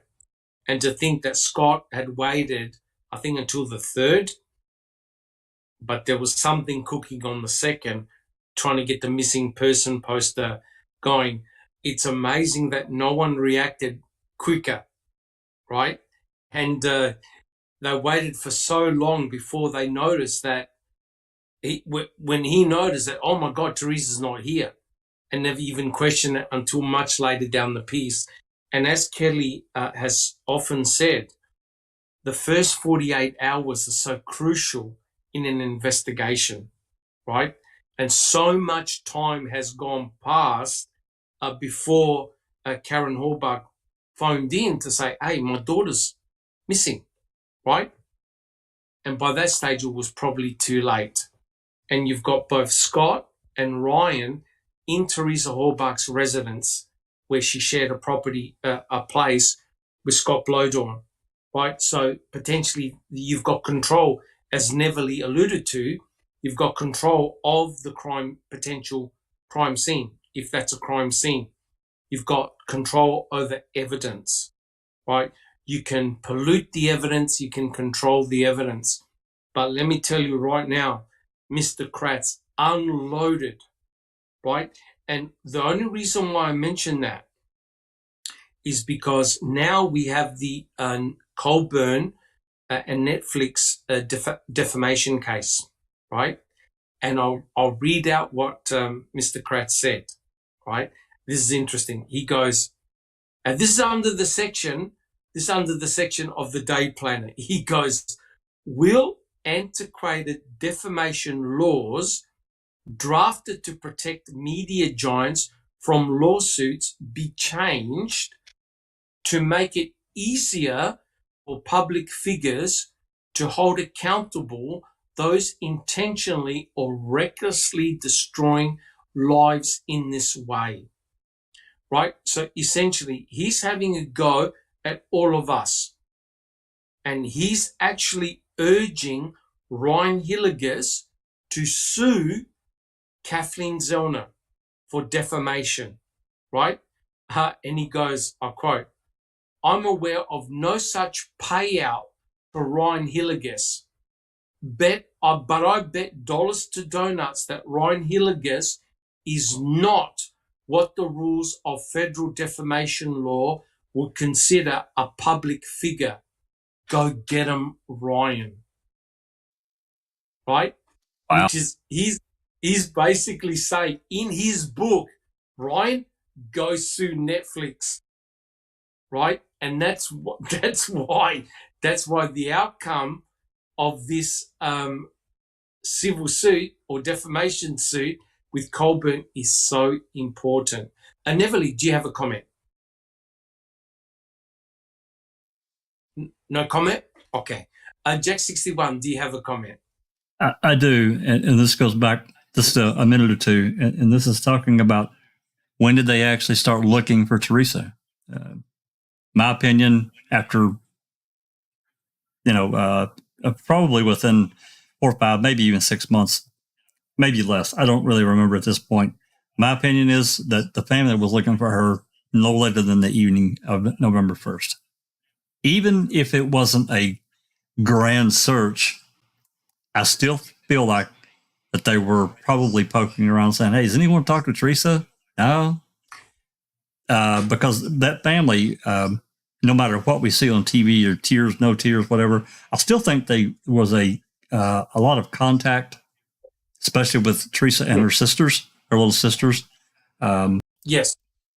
And probably even Teresa and her mom. I don't know so much about that, but nonetheless, I still think that there was some nosing around probably as early as the 1st. Definitely by the 2nd, because that flyer got printed. That first flyer, at least one of the first ones, got printed on November 2nd because there's a macro stamp at the bottom left corner of it. Yes, correct. Yeah, it's very, very interesting. And normally, you would be concerned because I think Teresa had to go to see her mum and she never showed up. And I think there was someone's birthday. Whose birthday was it? Was it Scott's? Was it her grandfather? Scott Blodorn. Scott Blodorn. Yep. Scott. Okay. So, the alarm bell should have been ringing. But correct me if I'm wrong. Is the law in America you can't inform the police until 2 days go by before you're considered missing? It's per jurisdiction. It can, but they encourage you to wait for 48 hours. Yes. 48 hours. Right. However, that place is tiny where they lived. Tiny. This is not Los Angeles, New York. I'm sure they were busy, but were they that busy? And those are the most crucial hours for a missing person to be reported and looked after, right? So Correct. I don't see the logic there too in a small place. Another thing which I found very peculiar is that the Uncle Dad, went to Scott Blodorn's work to ask him, where's Teresa? Why didn't he call him? Or did he call him, but maybe Scott didn't return messages because he was like, oh my God, what am I going to say? I don't want to call him back. You know what I mean? Because he knows something. Who knows? Because he did lawyer up, didn't he? So it's a fishy situation. I'm not, discovering America again by saying all of this. It's just reminding people that if you live with somebody and you see that they're not home for a day or two, and didn't their friends say that Teresa always slept at home? She always came home to sleep, and now she's gone for a day or two. Correct. And then the father goes to your roommate's work. Why couldn't he call him? I swear, my honest opinion is that he actually did call him, but that Scott never returned the calls because he had something to hide. He knew something, or he didn't want to report. He was uncomfortable. But wasn't it Tom Pierce that rang up Aaron Hallbach? Tom Pierce, is that correct? Yes, but that was on Wednesday, the 2nd. Yeah, when she missed the meeting. Yes, she did miss a meeting. Correct. It just seemed very, very odd for Teresa to be missing for so long. And you're correct, those crucial 48 hours, I think, made a big, big difference. But you can't wind back the clock. It happened as it happened. But I still believe that Ryan can completely clear his name about the day planner and the blinker light by simply talking to Kathleen Zellner, right? But there's something weird going on because the state won't give Kathleen Zellner the blinker light. Jack 60. Why won't they give the blinker light? Well, there's the latent print, number one, and she, Kathleen will have it ran through APIS if she can to find out whose print that is to see if somebody has a record. And plus the stain that disappeared that we've talked about, you pointed out so many times that stain seems to have been removed from the original photo in the back of the RAV to the evidence photos that we also have access to now. But also, damn, there was one more point I was going to make. I've lost it, but it'll come back to. Okay. Correct. Well, somebody is mentioning who was deleting those voice messages. The way I understood is that Ryan and Mike Hallbuck, Ryan Kilgus and Mike Hallbuck, access the voicemails, right? Yes, and Mike Hallbuck, he actually admitted of deleting certain some messages, not certain, some messages. He couldn't remember, as I recall, Everly. He wasn't sure, but he might have. Well, why did they pin them down, when he was on the stand? Well, about that a little bit more. The impression I got, Neverly, was that he said that he didn't delete any of the messages. That's what he said on the stand. But he listened to the messages, but Kratz never asked him, well, what was the contents of the messages? Everyone's going, you listened to them. Was there anything pertinent on those messages? Mr. Kratz never asked. And Mr. Kratz cracked a fruity remember when the officer from, was it Singular, was going to disclose the messages and he told the jury to get out. He ordered the jury to get out because about the potential that Teresa Hallbuck was still alive on November the 2nd. That was the Singular. That was the Singular store manager that was there to testify. Correct. And she was talking about the voicemail system. She was very knowledgeable, and he did not want that jury to hear that. No, he did not. And he totally deflected. He jumped up. I've never seen, him just jump up from his seat. And then he started spewing this like, well, if the counsel is saying it was Jerry Buting, right? That, she was alive at this time. That's like. We should know. We should know. Where did that come from? Yeah, and he's the state. He is the representative of the state. Shouldn't the state be wanting to know whether Teresa Hallbuck was alive on the 2nd? But now we know better because we're more educated. We know exactly what's happening, why he did it, and how he gets away with murder practically. Kratz does. You know what I mean? Correct. The most logical, when something doesn't sound logical, then it's not logical. Then take it for what it is. Don't read into it. You know what I mean? Be open-minded, but if it defies any reason, then no, it's a lie or something fishy.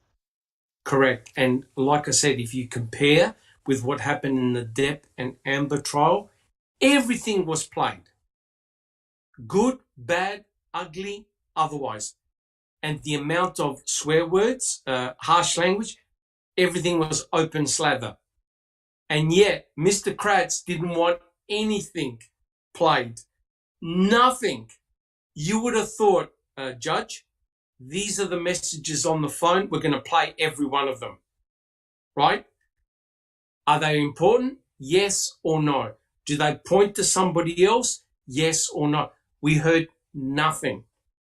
Right? You would think, oh, Mike, you heard your own sister's voicemails, messages. Did you gather anything? Did you learn anything? Is there anything that you can disclose that can help us in the investigation? Nothing. Yet. Sorry, Dr. Silkman. Sorry, no. Just wondered. I was just going to say, I remember the first time I watched it and I heard that testimony and Ken Kratz just went, blah, that shit crazy. When that singular whatever expert was on the stand. And, Correct. if we need to, we need to know about, and I remember him saying something to the effect, if, if, if the court is going to expect us to start this trial swimming upstream, and I was like, Yeah. yes, that's exactly what you're supposed, the burden of proof is on you, you assholes. Of course you have to swim upstream. You do have to do that. You have to do that work. If you're trying to prove that somebody is guilty of anything, you have to do the swimming upstream.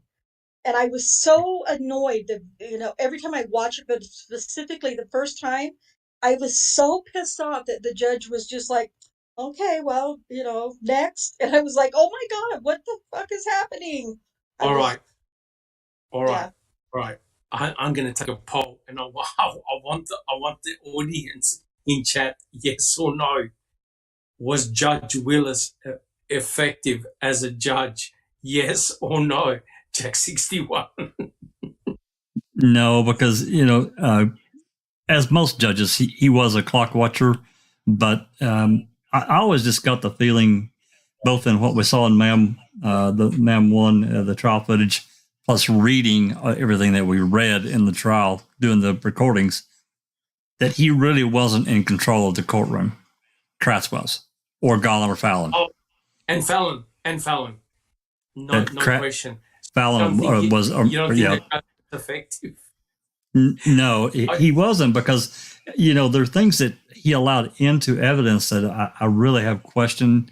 The deviation, that should have never came in. Adam FL, that should have never came in. There are so many things that he just completely rolled over and just let Kratz and the state do whatever they want. That's just my feeling. But I remember what I was going to say a minute ago, and we were talking about the voicemails. It really is, to me, it's almost criminal that they didn't immediately do extant warrant for her text messages. Even if, the locals, Uyghur and those guys didn't, whatever, being more of a country and less affirmative kind of law enforcement agency, the state damn well knew, and they should have went after those text messages immediately, and they didn't. Correct. This all comes down to, and I'll ask Neville in a second, this all comes down to a lack of proper victimology, in my opinion, right? Because doing the victimology analysis is so crucial, because did Teresa Halbach have elements of her life that exposed to danger, right? Was she doing things that potentially could have put her next to nefarious activities, right? And so that wasn't done. But what was amazing was Ken Kratz was extremely protective of Teresa Halbach. Teresa Halbach could do no wrong, right? But we know in reality, no one is perfect. No one is perfect. There are things that you do in your private life that potentially can cause you great harm, right? This is a murder investigation, right? All bets should be off, right? Put a point to potentially somebody else, right? What were on those messages? Now, Neville, what do you think about Judge Willis? Was he effective or ineffective? He was effective for the state. He was passive. Yeah. I think he was very effective. I think he was biased. So the answer is, I guess, no. If you look at him just as a judge, he was very, very passive and almost like submissive. Almost submissive. Correct. Yeah. Correct. He almost resigned to the fact that he had no control. You could tell, remember, and in actual fact, the next section is about the coroner, when he said, I can't see how it can make it less biased. So we don't want to confuse the jury, right? That's what he said, or something like that. Yeah. That's 100% correct. And we'll do the next one is the coroner, one of my favorite subjects. But it goes to show he certainly wasn't a Judge Penny, right? Judge Penny was on top of her game. She was able to control a potentially very hostile, very volatile situation in a court that's being transmitted live. and she ran the show, a tight ship, and it was brilliant. Everyone got their chance to speak, talk their mind, put everything out on the table, and it was fair and equitable. And the jury were not mollycoddled. They were not manipulated. They made up their minds, and it was brilliant. And I think the cards for Stephen and for Brendan, I'm sorry, were stacked. They were stacked against them. Right? And we can't forget all people bringing in pizza into the jury room. Who was it? Who was it? Who was the sheriff? The sheriff that was at a restaurant and he saw the jurors. Hagel, right? So you had all these, and Remika was he had a strike against him for doing something with the jury, right? Crazy stuff. So I don't recall. Do you think Judge Willis did a good job? I do not. It's horrible in my opinion. Interesting. Thank you so much. And just Rhonda, did you give an opinion on Judge Willis? Not giving an opinion, but I have one. Tell us. He was completely ineffective. The word when Neverly was speaking, submissive was the word I had been thinking of all along, and it was almost like the state or somebody had something on him that he had to make sure he was favoring. When he said, and I don't remember the exact part that he was talking about, it might have been the phone calls, I can't remember for sure, but he said there was an objection, and he told I think it was Strain, I failed to see the relevance of that. The phone calls, the voicemail. Yeah, the voicemails, and he said, I failed to see the relevance, and I was like, oh my God, it's 100% relevant. What? And so I just, he was completely ineffective. And like Neverly said, like Sheree said, he was effective for the state for sure. Correct. But correct. I lost so much respect and naivety, I guess. Because of naivety, I believed so much differently in the system in general. But this case, the judge, the state, they all jacked my whole opinion up. Sorry, Jack. Correct. Alice, what did you think of Judge Willis? Effective or ineffective?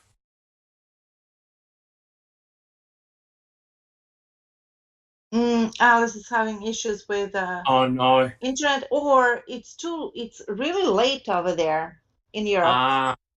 It's like 2:00 in the morning. Oh no, okay. We better move on. Has anyone got any other comments before we move on? Do we have any questions in chat?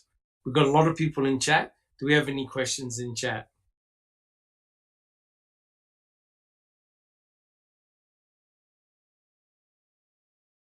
I think we're doing all right. I think we're doing all right.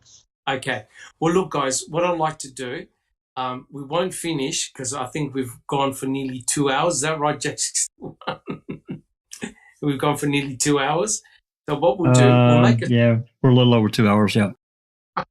We'll make a start and we'll finish this next week.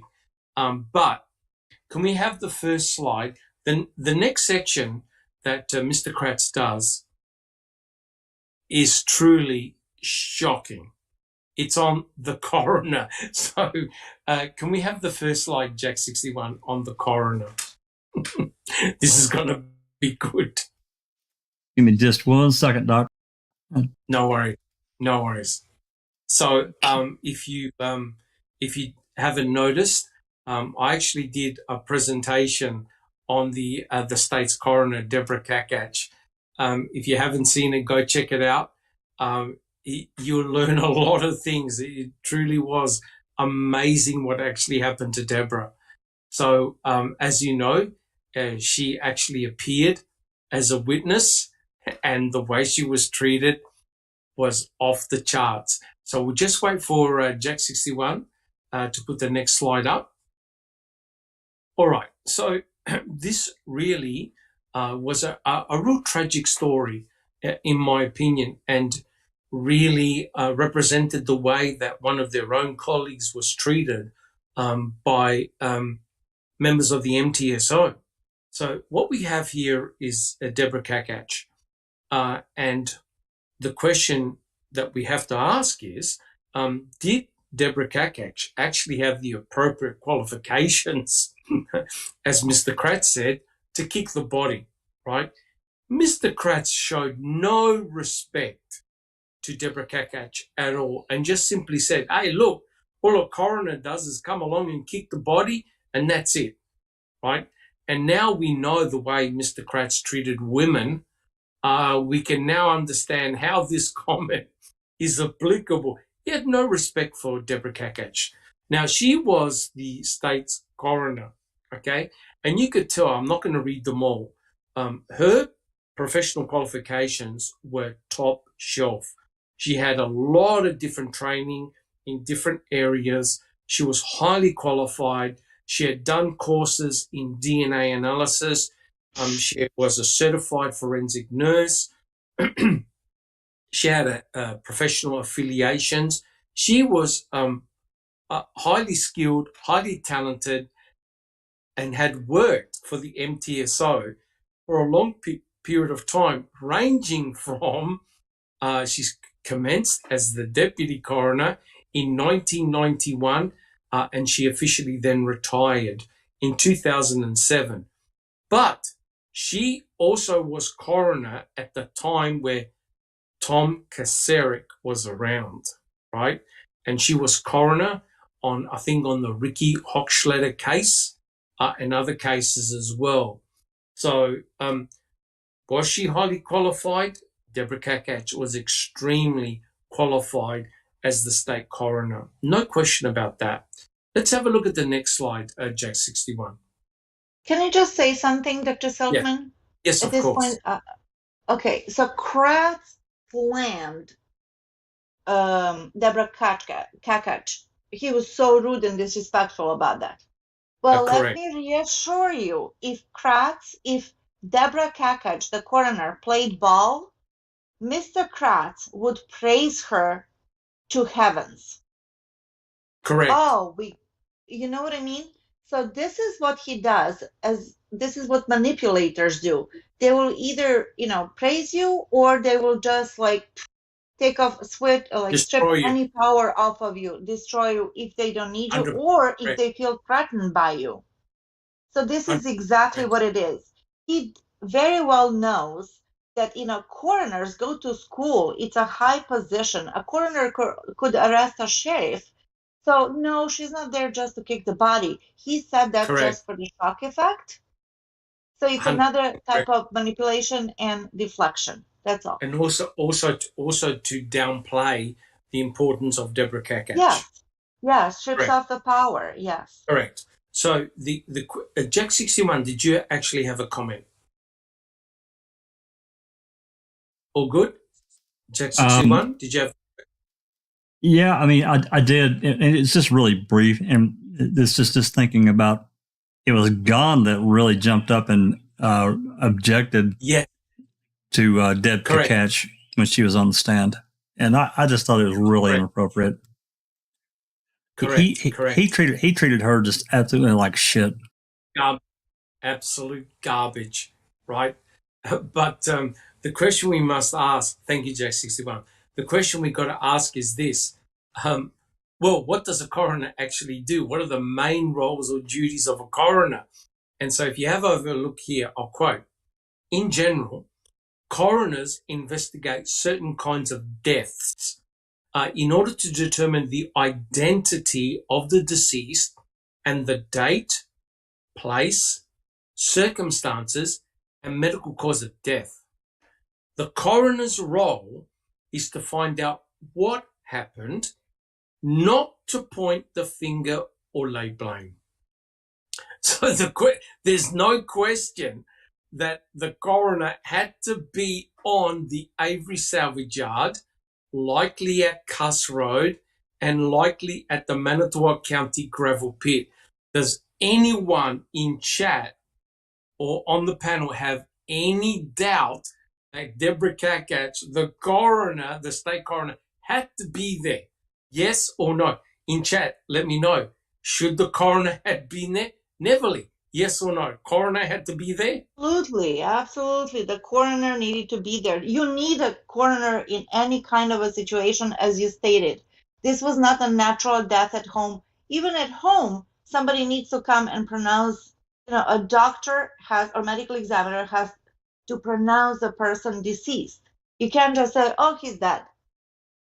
Correct. And when there's a person was burnt, yes. of course you need a coroner.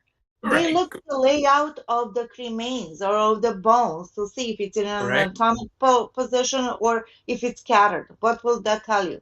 But Kratz didn't want anything to do with her, therefore she was discarded. Correct. Thank you, Neville. I don't recall. Did the state coroner have to be there on the property? Yes or no? We recently had a death in the family, and we had to wait like 2 hours for the coroner to get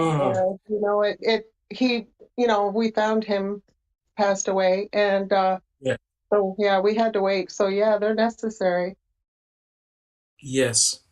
Thank you so much. I don't recall. I appreciate that. Jack 61, coroner had to be there? Yes or no? Absolutely, Doc. And I found this part most interesting that, no coroner was present until the 10th, and they brought Glazer in to the quarry after everything was already cleaned up or whatever. Here we are days later. Yeah, absolutely, a coroner should have been called in immediately. Correct. 100% agree. Just Rhonda, coroner had to be there? Yes or no?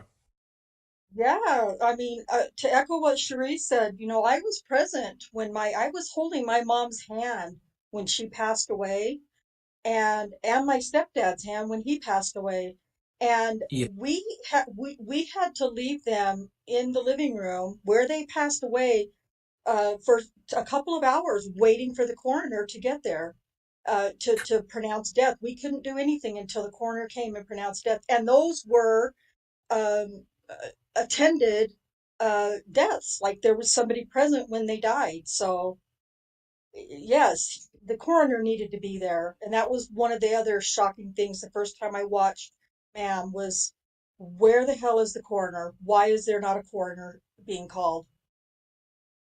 I think, thank you, just Ron. To me, that's when I knew the fix was in. The moment I saw the way the state's coroner was handled, I knew the bullshit was in. That's convinced me. If you ever had to think about a conspiracy, a plan in place to nail Stephen Avery, that was it. That's when the penny dropped for me. The way they treated the state's coroner was just off. I've never ever seen anything like it in my life. It truly was shocking. To stop nobody to put a foot on that property until the coroner arrives. That's the normal protocol, right? You don't have to be a scientist. You don't have to be in law enforcement or anything like that to conclude it. Hey, we have a death over here. So yeah, let's call it nobody touches anything. Don't move anything, nothing. Just stand there until the coroner comes.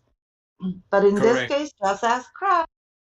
However, Dr. Silkman, can you tell us a little bit of the death certificate? Who signed it? Where was the coroner sent to? Was it Stevens salvage yard or was it somewhere else? No, correct. Normally the coroner signs the death certificate. The death certificate of Teresa was signed by somebody else. It wasn't Deborah Kakach. In fact, Deborah Kakach played no role. No role whatsoever. No role. They strategically prevented her from ever stepping foot on the Avery salvage yard, right? We've got Alice back. Alice, did the coroner have to be on the Avery salvage yard? Yes or no? Yes, that's her job. Anything dead that's found, that's her job. She should have been there, period. And like you said, Doc, when she wasn't allowed on that property and I heard that she was threatened, that's when you knew that there was shady shit going on. Shady, yes, 100%. I could not believe it. Thank you so much. Jack61, can we have the next slide, please? The shenanigans don't stop there. So we'll just wait for the next slide. We're talking about Deborah Kakach, the coroner.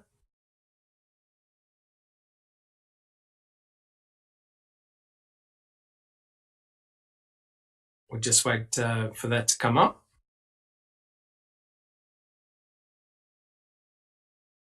All right, so we'll have the next one after that one. All right, so if you have a look, there's an actual statute, a Wisconsin state statute, 979.01, right? This is a statute in Wisconsin that if you have, and there's a whole list of when you call out a coroner. And if you have a look over here, 979.09, burial of body, and 9709.1, cremation, right? And it says quite clearly that the coroner is required to report a death. So you can clearly see that if there's burial of a body or a cremation event, you got to have a coroner present, right? If you could just expand that a little bit, Jack61. So there's no doubt, and I'll read it out. It was a legal requirement under Wisconsin statute 979.01 to have the coroner present at the crime scene or scenes. It's written in black and white, right? You cannot jump over that hoop. It's a requirement by law, right? So, the moment any cremain was found, any hint of suspicion of foul play, you stop. You call the coroner in. The coroner brings their own team of experts to the crime scene or crime scenes. You don't call in investigators. You don't call in the crime lab. You call in the coroner. Can we have the next slide, Jack61?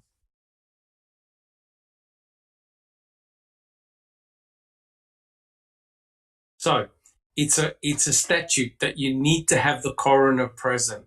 So we'll just wait for the next slide to come up.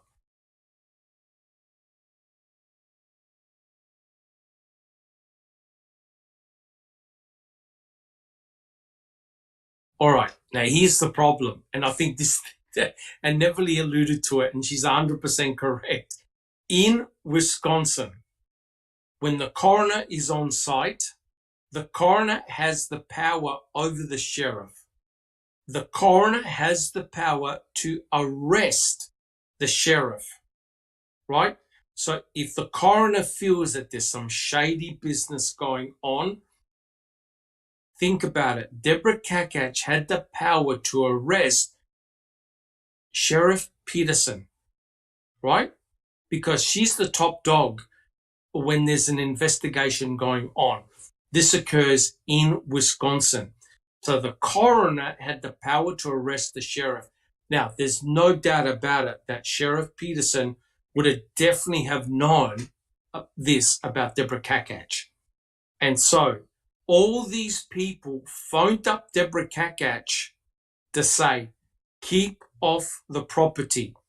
She was called in, and I think Mark Wiegert said to her, I have no need to tell you about any cremains found at the Avery salvage site.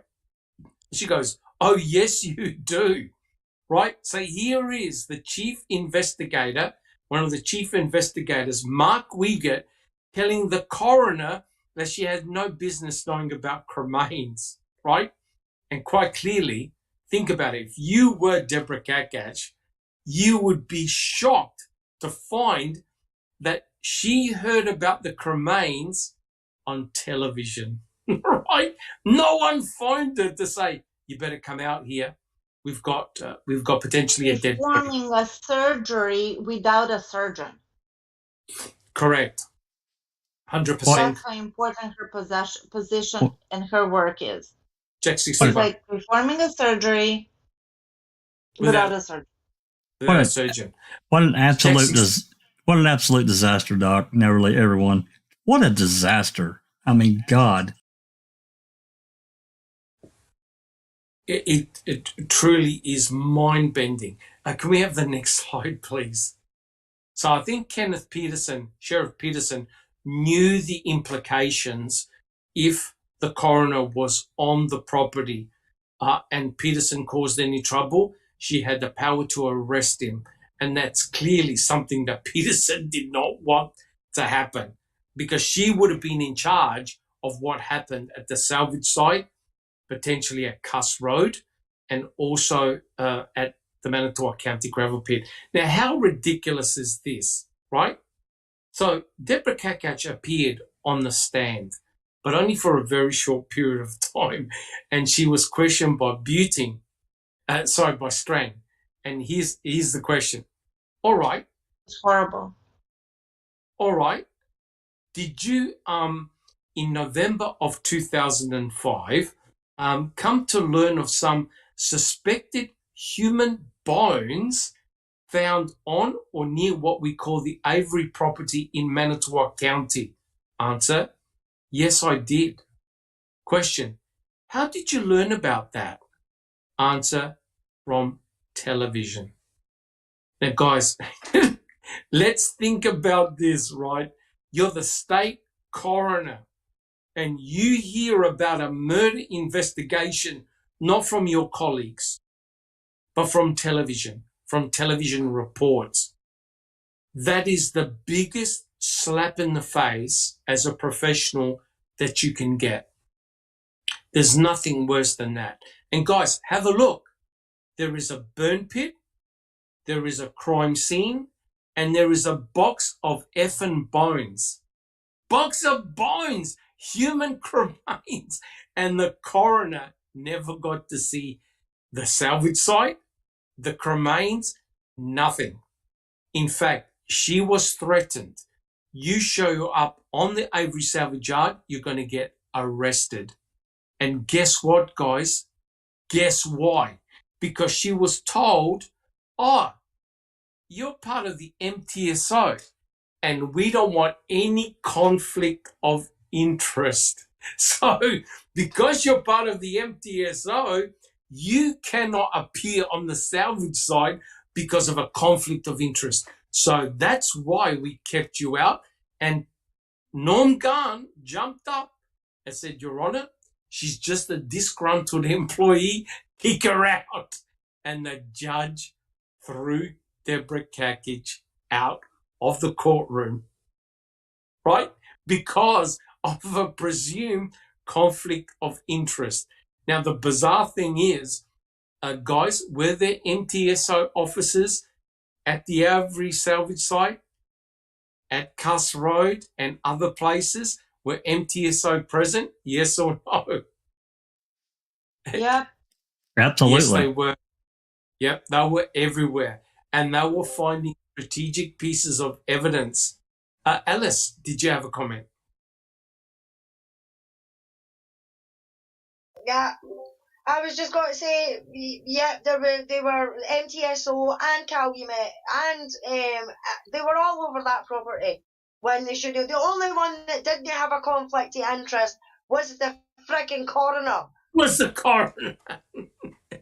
The coroner had no association with Stephen Avery, but allegedly, and correct me if I'm wrong, but I think it was with one of the cases involving a hit and run, right? Because remember, all these people got hit by police cars and end up dead.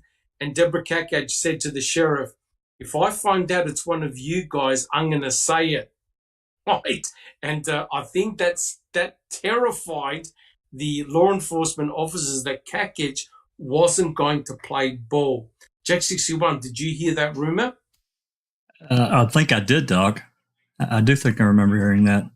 But Cherie, I don't recall, has got a question here in our Discord chat. Oh, I'm not sure where it came from. It says, was the barring of the coroner ever brought up in any of Stephen's appeals? I don't think it was. I don't remember. I don't think it was. No, I don't think it was, because I don't think. I mean, Kathleen's obviously it's mentioned in the Making a Murderer, but I don't think it was mentioned in any appeal, right? As far as I'm aware. So yeah, that's interesting. And look, what can you do, guys?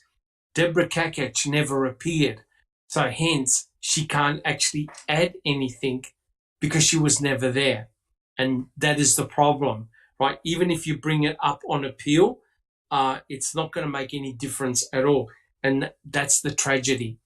Guys, do we have any other questions?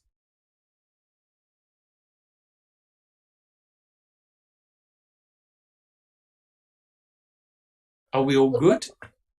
Just the fact that she was barred should, even if she wasn't allowed to testify, but I suppose they would just use the excuse, oh, well, it was a conflict. So, and then the court would say, that's just fine. Correct. But you see that, and that's why Strang and Buting said, guys, what you've got here are double standards. On the one hand, you prevented your own coroner from stepping foot on the salvage yard, and yet you let people like Remiker, Lenk, Colburn, Bushman, and a whole heap of other MTSO officers who found forensic evidence, right, against Stephen Avery. So there was no apparent conflict of interest, yet the coroner, who had no prior association with Stephen, they stopped. They stopped it from going on. Now I'm going to go around the panel. I want you to tell me and be honest. Why did they stop the coroner? Tell me why they stopped the coroner from going onto the property. Alice, why do you really think they stopped the coroner?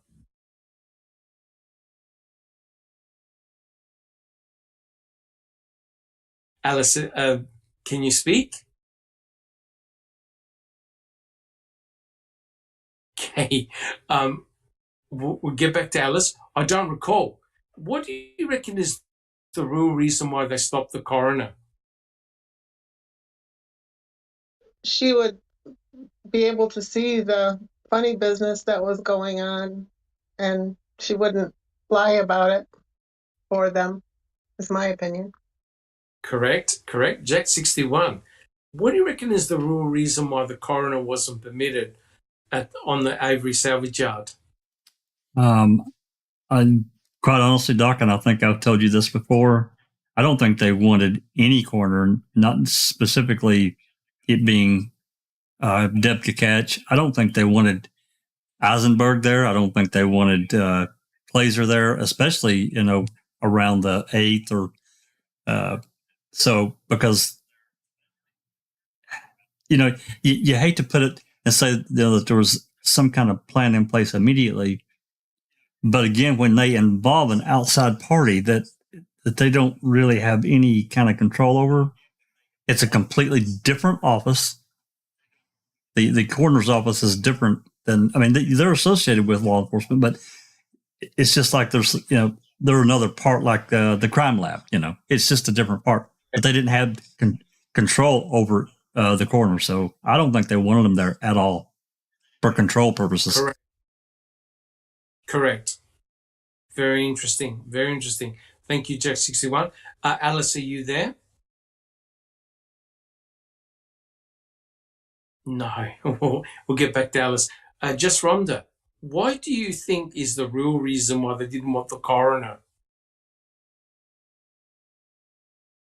All of the above answers. Control. There was a risk having her there. and not seeing what they were claiming was there, or seeing things that weren't being reported, or just Good point. contradicting everything that they had, because that's what she would have had to do, and that wasn't a chance they could take. Correct. It was too much of a risk. Way too much of a risk. And Neville, what do you reckon is the real reason why they didn't want a coroner there? The above, what you guys all have already mentioned, Deborah Kakach, in particular, would have blown a whistle on the BS that was going on. She would have known that those bones were not found there, that they were planted, and she would have said that. She wasn't one of the boys. She didn't belong in their club. She was an outsider and a threat to them. That's my honest opinion, that Deborah Kakach would have said, nope, something's fishy here, nobody moves, I'm going to report all of this. And they could not afford that. Correct. And remember, if this is part of a setup, if it's part of Let's Frame Stephen Avery and cremains were dumped, our coroner would have found out really, really quickly, right? Because remember what Deborah Kakach said she was going to do? She said, I would have brought in my forensic anthropologist, my experts, crime lab, everything, and I would have documented where all the cremains were, taken extensive photographs, documented everything, treated like a proper crime scene. None of that happened, right? All you have to do is take John Erdel's account that, we don't take photographs when we know that the crime scene has already been manipulated. And you're thinking, wait a second, aren't you the first guys that checked out the crime scene? How the hell can it be disturbed or manipulated? That itself was a big clue, I think. Jack61, back me up on this. That was a big clue. When he refused to take photographs, he knew that there were shenanigans going on, right? Yeah. I think what you said there about Deb Kakach, she would have brought in her own people. These other people would have been ran off because she would have taken control of the scene and said, "Hey, I don't need you here. Get out." And they would have done their own thing. And it's shocking because part of it was their relatively. Actually, he's the one that allegedly was poking around in the burn pit. Correct. It's just ridiculous. Correct. On the finding of the very first bone, all bets are off. You back away, you call the coroner, don't touch anything. And what is incredibly suspicious here, guys, is that they sifted the burn pit really quick and left. Right? It got dark, they left. Right? And that to me is very, very suspicious on the rapidity of how quickly they sifted that burn pit. Right? They did it quick. And then 2 days later, they brought in the bobcats. They didn't. They destroyed the entire thing. They didn't even go back on the night at all. No.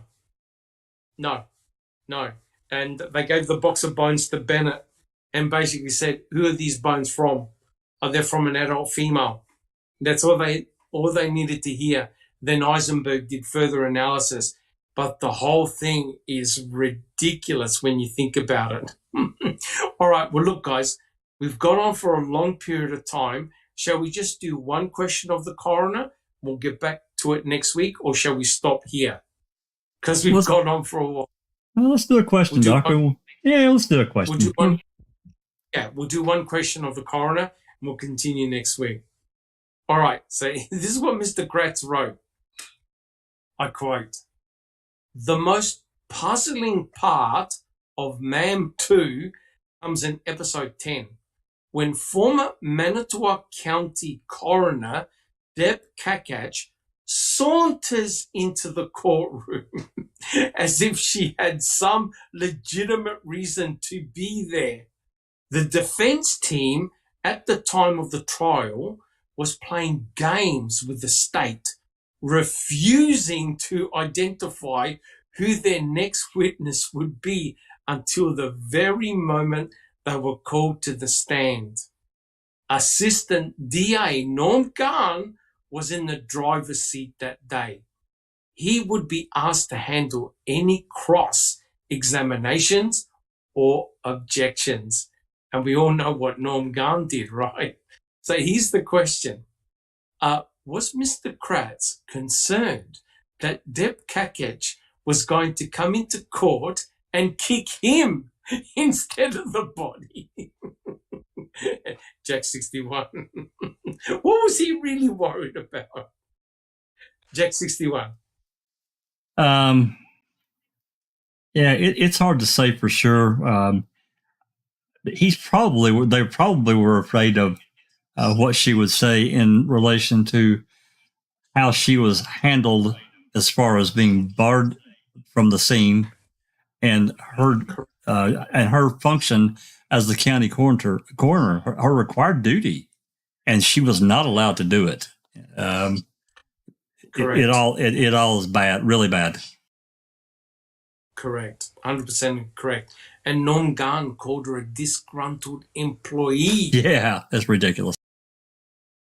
Right, a disgruntled. That's like someone needing emergency surgery, like Neville said, oh yeah, but you're not from this county or state. You can't perform this life-saving surgery. Go away. And the person dies. It's insane. So quite clearly, Kratz did not want her to talk in the trial, right? It's as simple as that. Does anyone else have any comments of what was Mr. Kratz concerned about? And Neville, do you have a comment?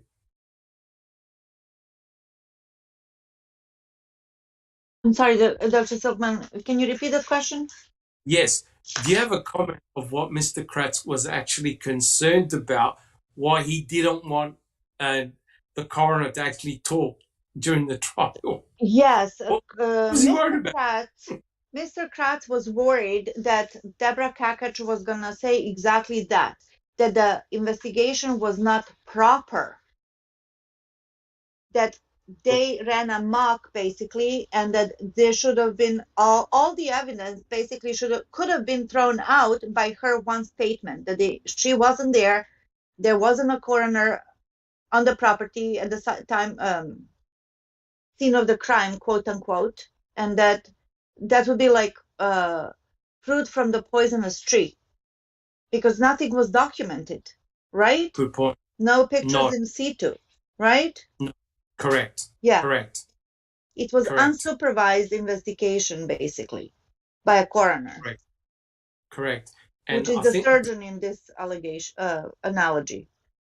Correct. Was it AC Rookie that spoke with King Kratz when he gave that short interview?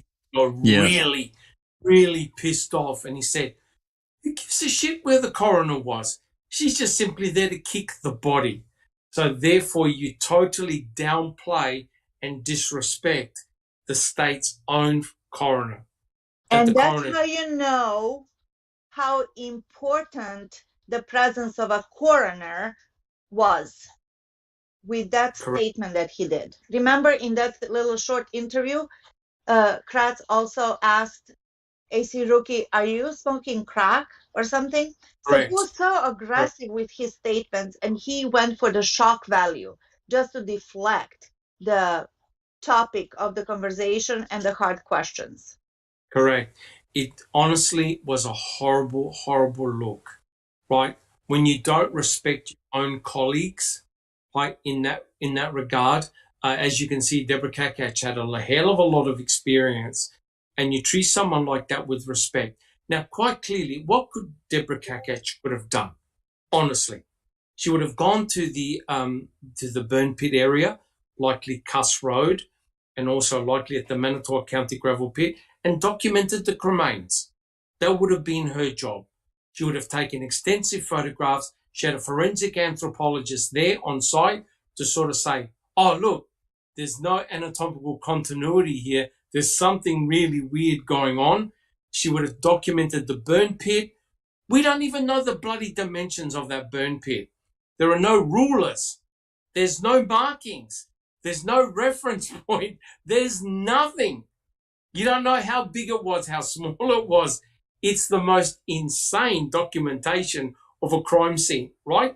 People treat artificial artifacts with more respect and dignity than the burning of a human body, right? right? When they find an artifact in dirt, they take a day, 2 days with little brushes, brushing away the dirt, doing a grid, taking pictures, because how the body lay on the ground tells you a lot of how that person was burnt, right? And the coroner would have said immediately, wait a minute, where's the skeleton? You say a body was burnt here. There are pieces missing, right? The whole skeleton is not here. That straight away would have alerted her. When she discovered the bones in the burn barrel, a light bulb would have gone off and said, holy shit, this poor lady wasn't burnt in the burn pit. A burn barrel is a better vessel to cremate a human body and convert them to bone fragments, right? So hence you know that that's why you don't want the coroner there to give an alternative viewpoint.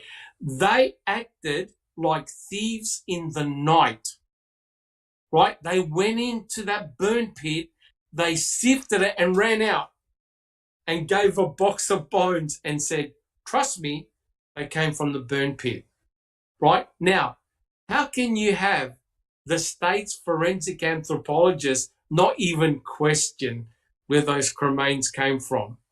Why don't you even have a forensic anthropologist at the burn pit or at Cuss Road or the Manitowoc County gravel pit?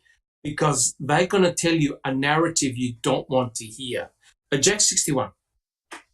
Another thing, I know Alice is unmuted, maybe she can talk now, but another thing that by barring a deputy catch or any other outsider is to control the flow of information. And that's correct. Very important. Correct. 100% correct. Keep the story straight.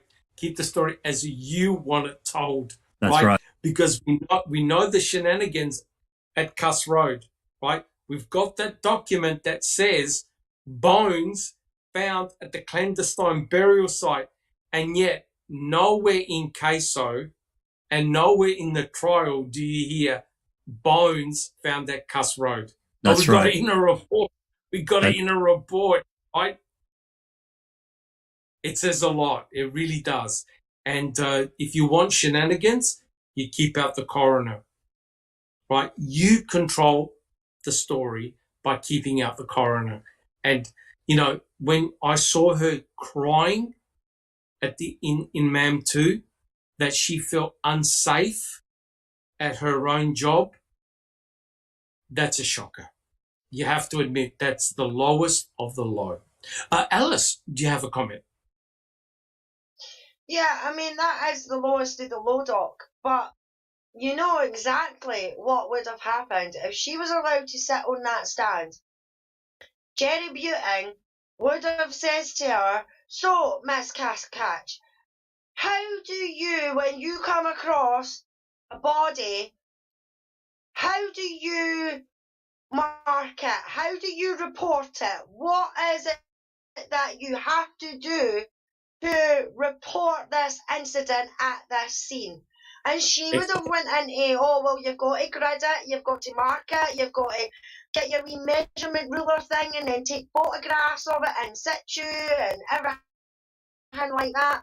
And they did not want that to happen because she wasn't part of the narrative, and they knew that she wasn't going to be part of the narrative because if the rumour is true about the Ricky Hochstadler case, yes, that they tried to get her to do something for that case, and she basically told them, no, I'm not fucking doing that. Are you kidding me?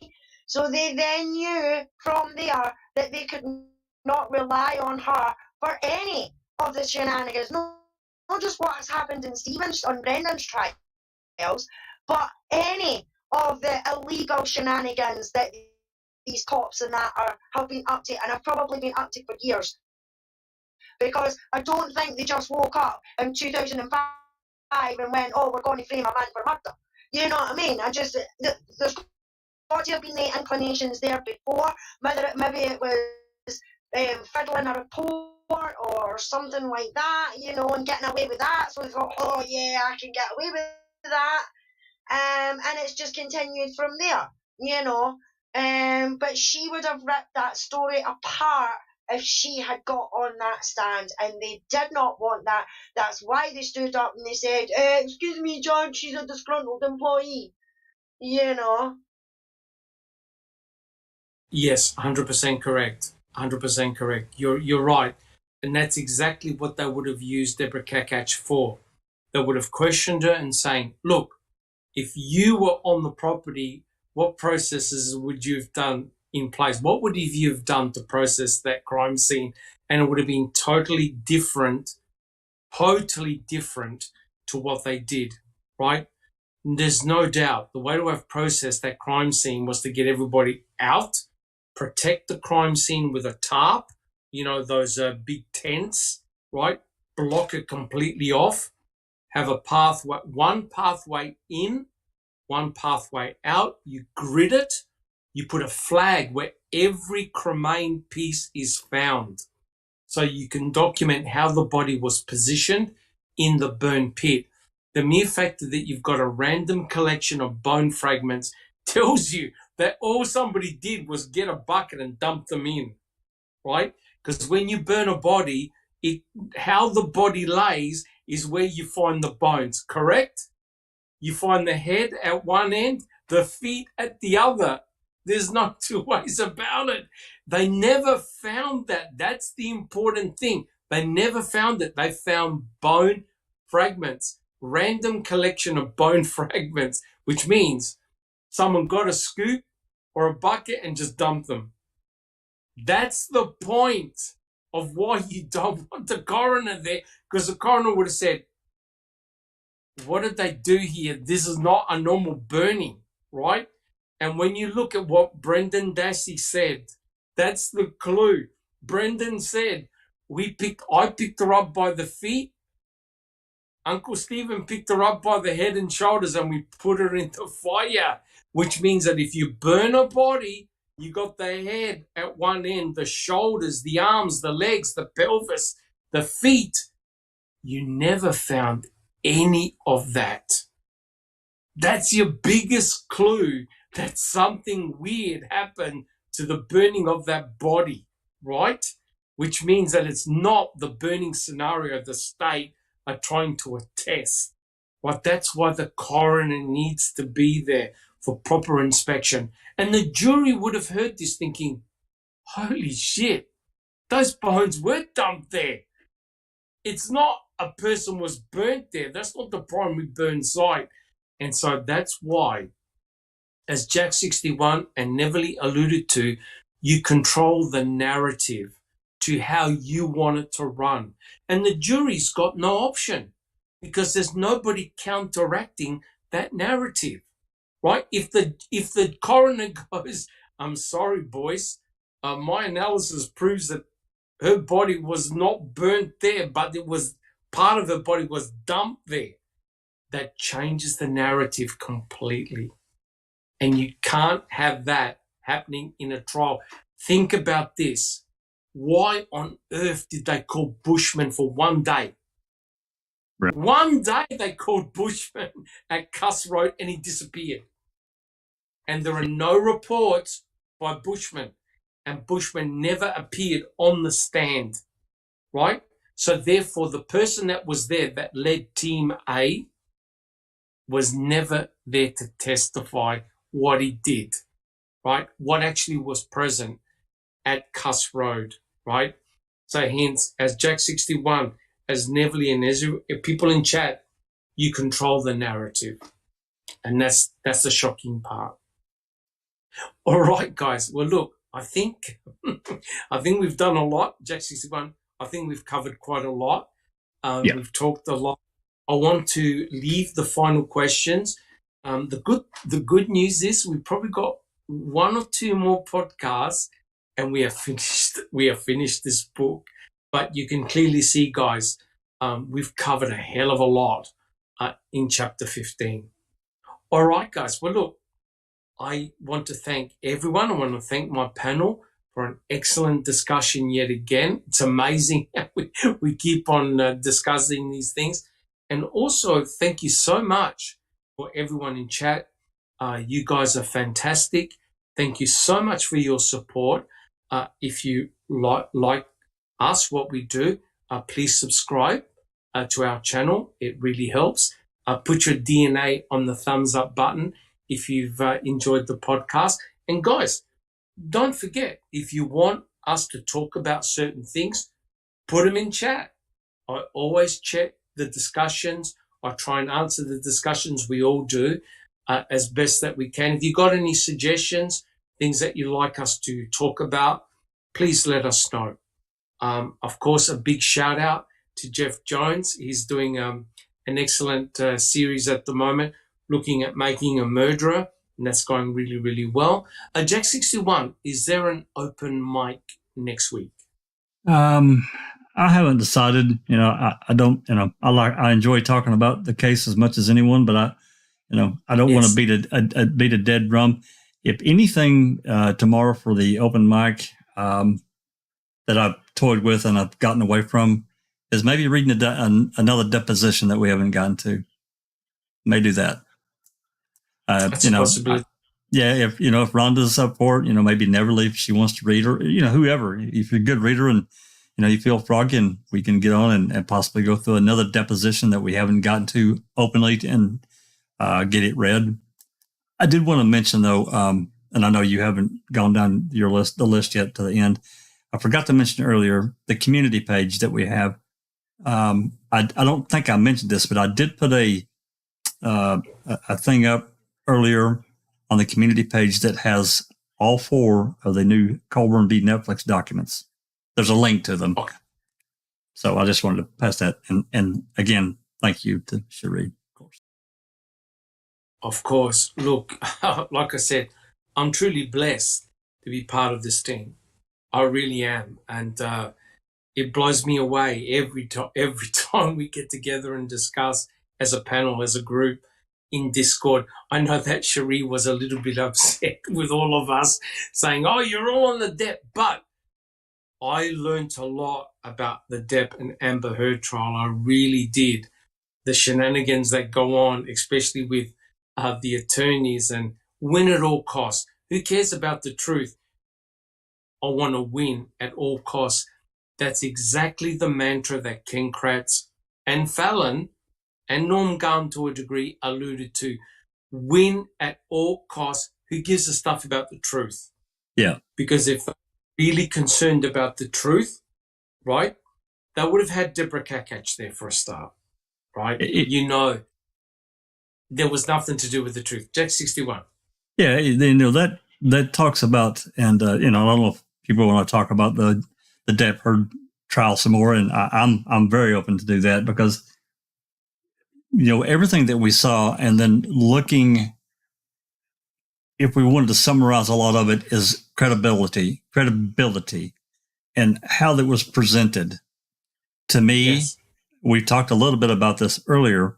What Johnny's team did, and I'm not saying they were perfect because they did make some flubs, but overall, they wanted the truth, and they didn't try a lot of this underhanded bullshit that Elaine and Roddenberry did. And how many? And I think Neverly or maybe Rhonda was talking about it during her closing. This was on Amber's countersuit.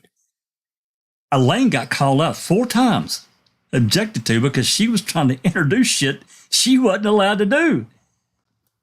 And it was a real learning experience. But this whole belief, we live here and this trial happened here, but the world was looking at it. It was a real eye opener. This is another thing I want to talk about. Again, I don't mean to hog into the microphone, but this during the closing, I don't know if anyone else noticed this. I heard, Ben Chu and Camille Vasquez, they did their closing. It was smooth. It was like a well-oiled machine, very controlled, very specific. They weren't out there on Mars and planet Pluto blowing up the world. Rottenborn and Lane get up, and it was, oh my God, are you going to take a breath? They could not talk fast enough. It was horrible. It was absolutely stark. The difference was night and day to me. Anyway, I'll be quiet. Correct. And it goes to show the importance of a judge, the importance of your own attorneys, how prepared they are. And it's a huge amount of work. It really, really is. And I learned a lot. And it's helped me understand what happened during the trial. Stephen Avery's and Brendan Dassey trials is a shocker. Absolute garbage when you think about it now, right? Yeah, if you had a judge like Judge Penny, she would have thrown everything out in the Brendan Dassey trial. She would have thrown everything out. She would have said, are you fucking joking? You've come to trial with just words and no forensic evidence to point up this kid's story? Get the fuck out. Well, a mini trial of what we just had last month. Are you kidding? Exactly correct. But that poor kid is in prison for life. And it goes to show the stupidity of the system, I'm afraid, in America at the moment. It's not good. All right. Well, look, guys, let's go down the panel quickly for some closing thoughts. Jack 61. Just some closing thoughts. Yeah, you know, the book, I mean, you know, if we're talking about Ken Kratz's book, you know, everything that we've been through with it and the embedded confessions and why did he do it? Why did he felt like he had to come out with this book? And it's really not a very thick book to begin with. No. Then he revised the book after MAM 2 was released. He made some changes. Correct. I'm still really eager to cover, or whoever's going to cover those changes that, you know, between the version 1 and version 2. But you know, why Kratz felt the narcissistic need to write this book, I think it's very interesting. Aside from the potential for him to make money, but to me, it was almost like this burden that he felt. There are so many things in it that are embedded confessions to me. They really are. They are. And don't worry, when we finish our podcast, we'll actually hear words from Ken Kratz himself, why he wrote the book. Oh my God. I've never read that, so good. We'll get to that part. Thank you, Jack 61. Alice, what about yourself? Any closing remarks?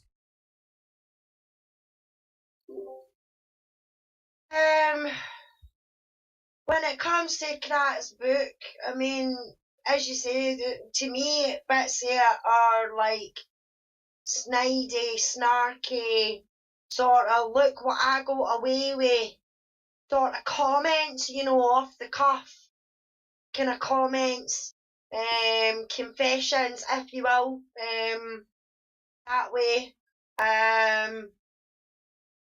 I've not bought the book myself, so I've only been listening to what we've been doing with the book, and I wouldn't waste my money on it, to be honest. It's just, it's his fantasies. That's all it is, Doc. It's his fantasies and what he thought and how he thought he was the what was the lawyer? I had a lawyer there in my head that I was thinking of. Oh God, no, it's went.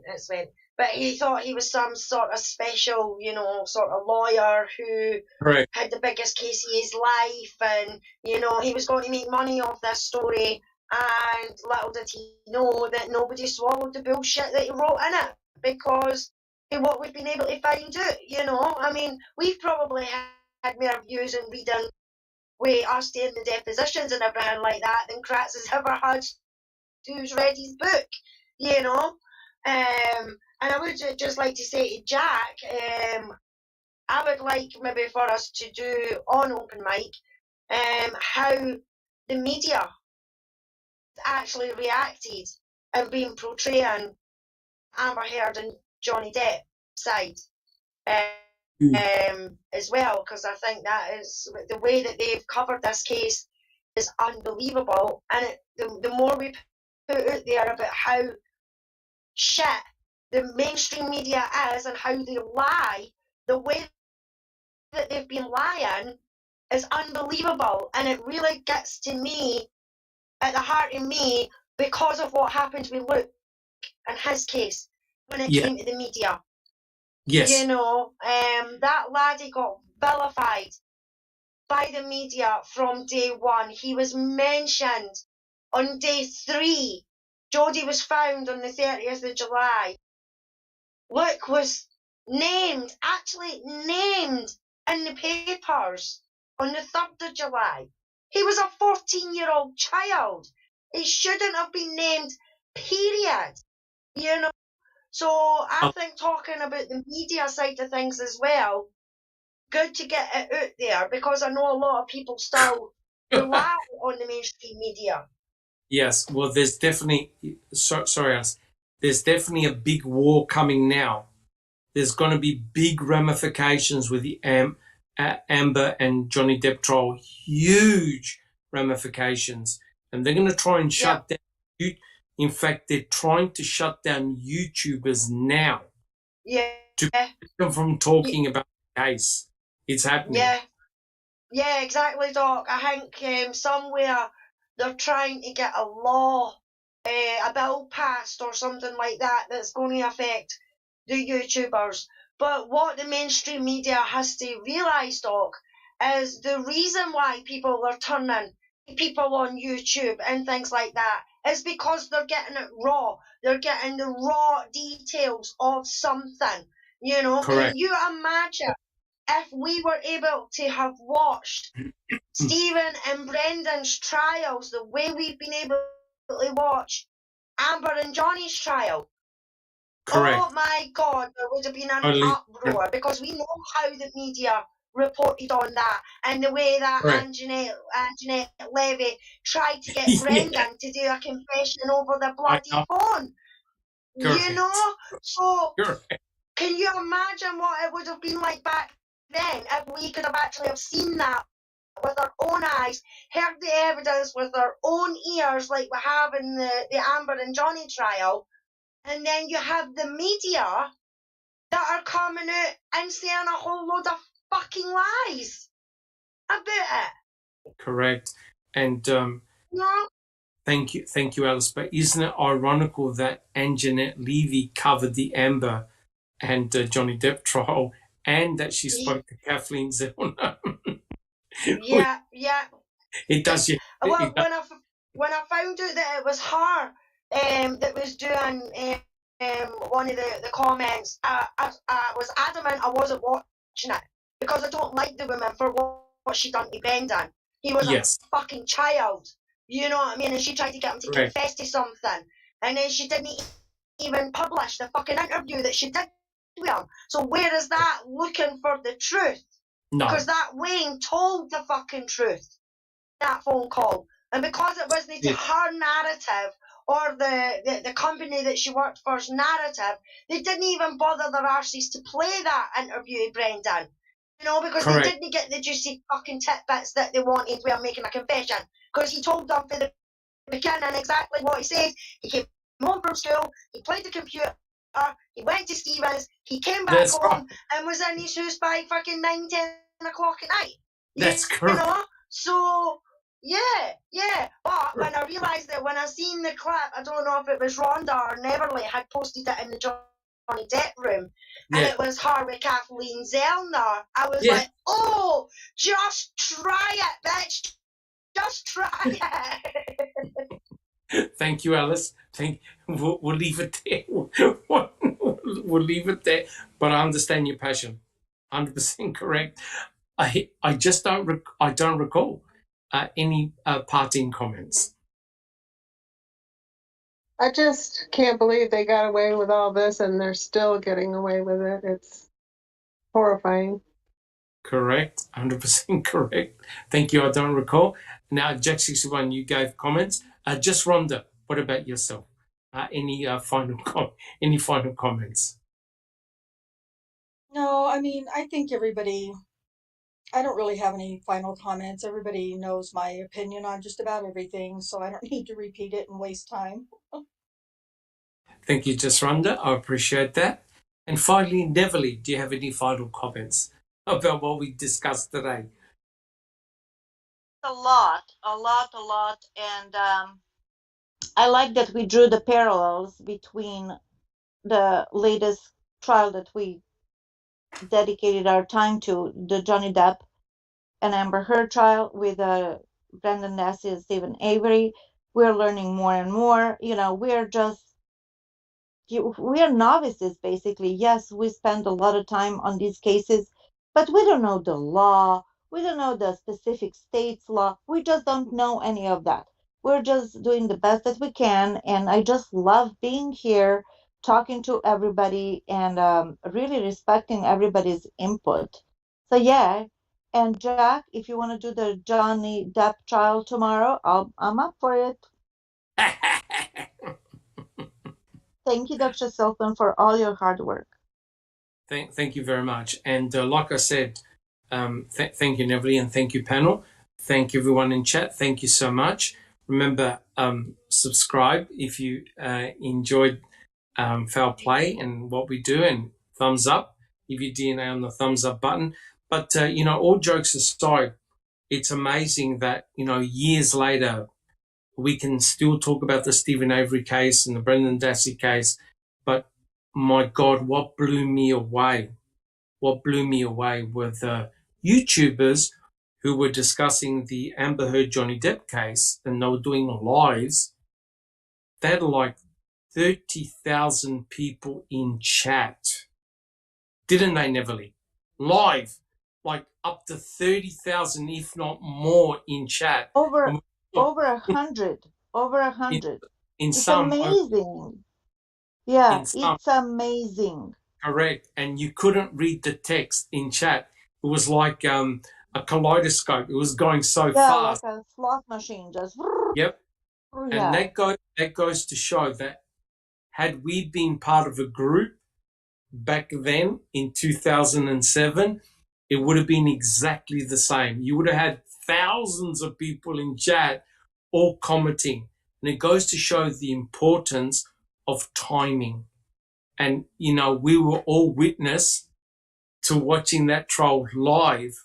And what we've learned, the lessons that we've learned are phenomenal. And it goes to show that it's still very relevant today. And hopefully Kathleen Zellner will soon put a petition or a filing wherever it is so we can continue that discussion. But look, guys, thank you so much from the bottom of our hearts, your support, and we will all catch up next week. Take care. This has been a Foul Play production.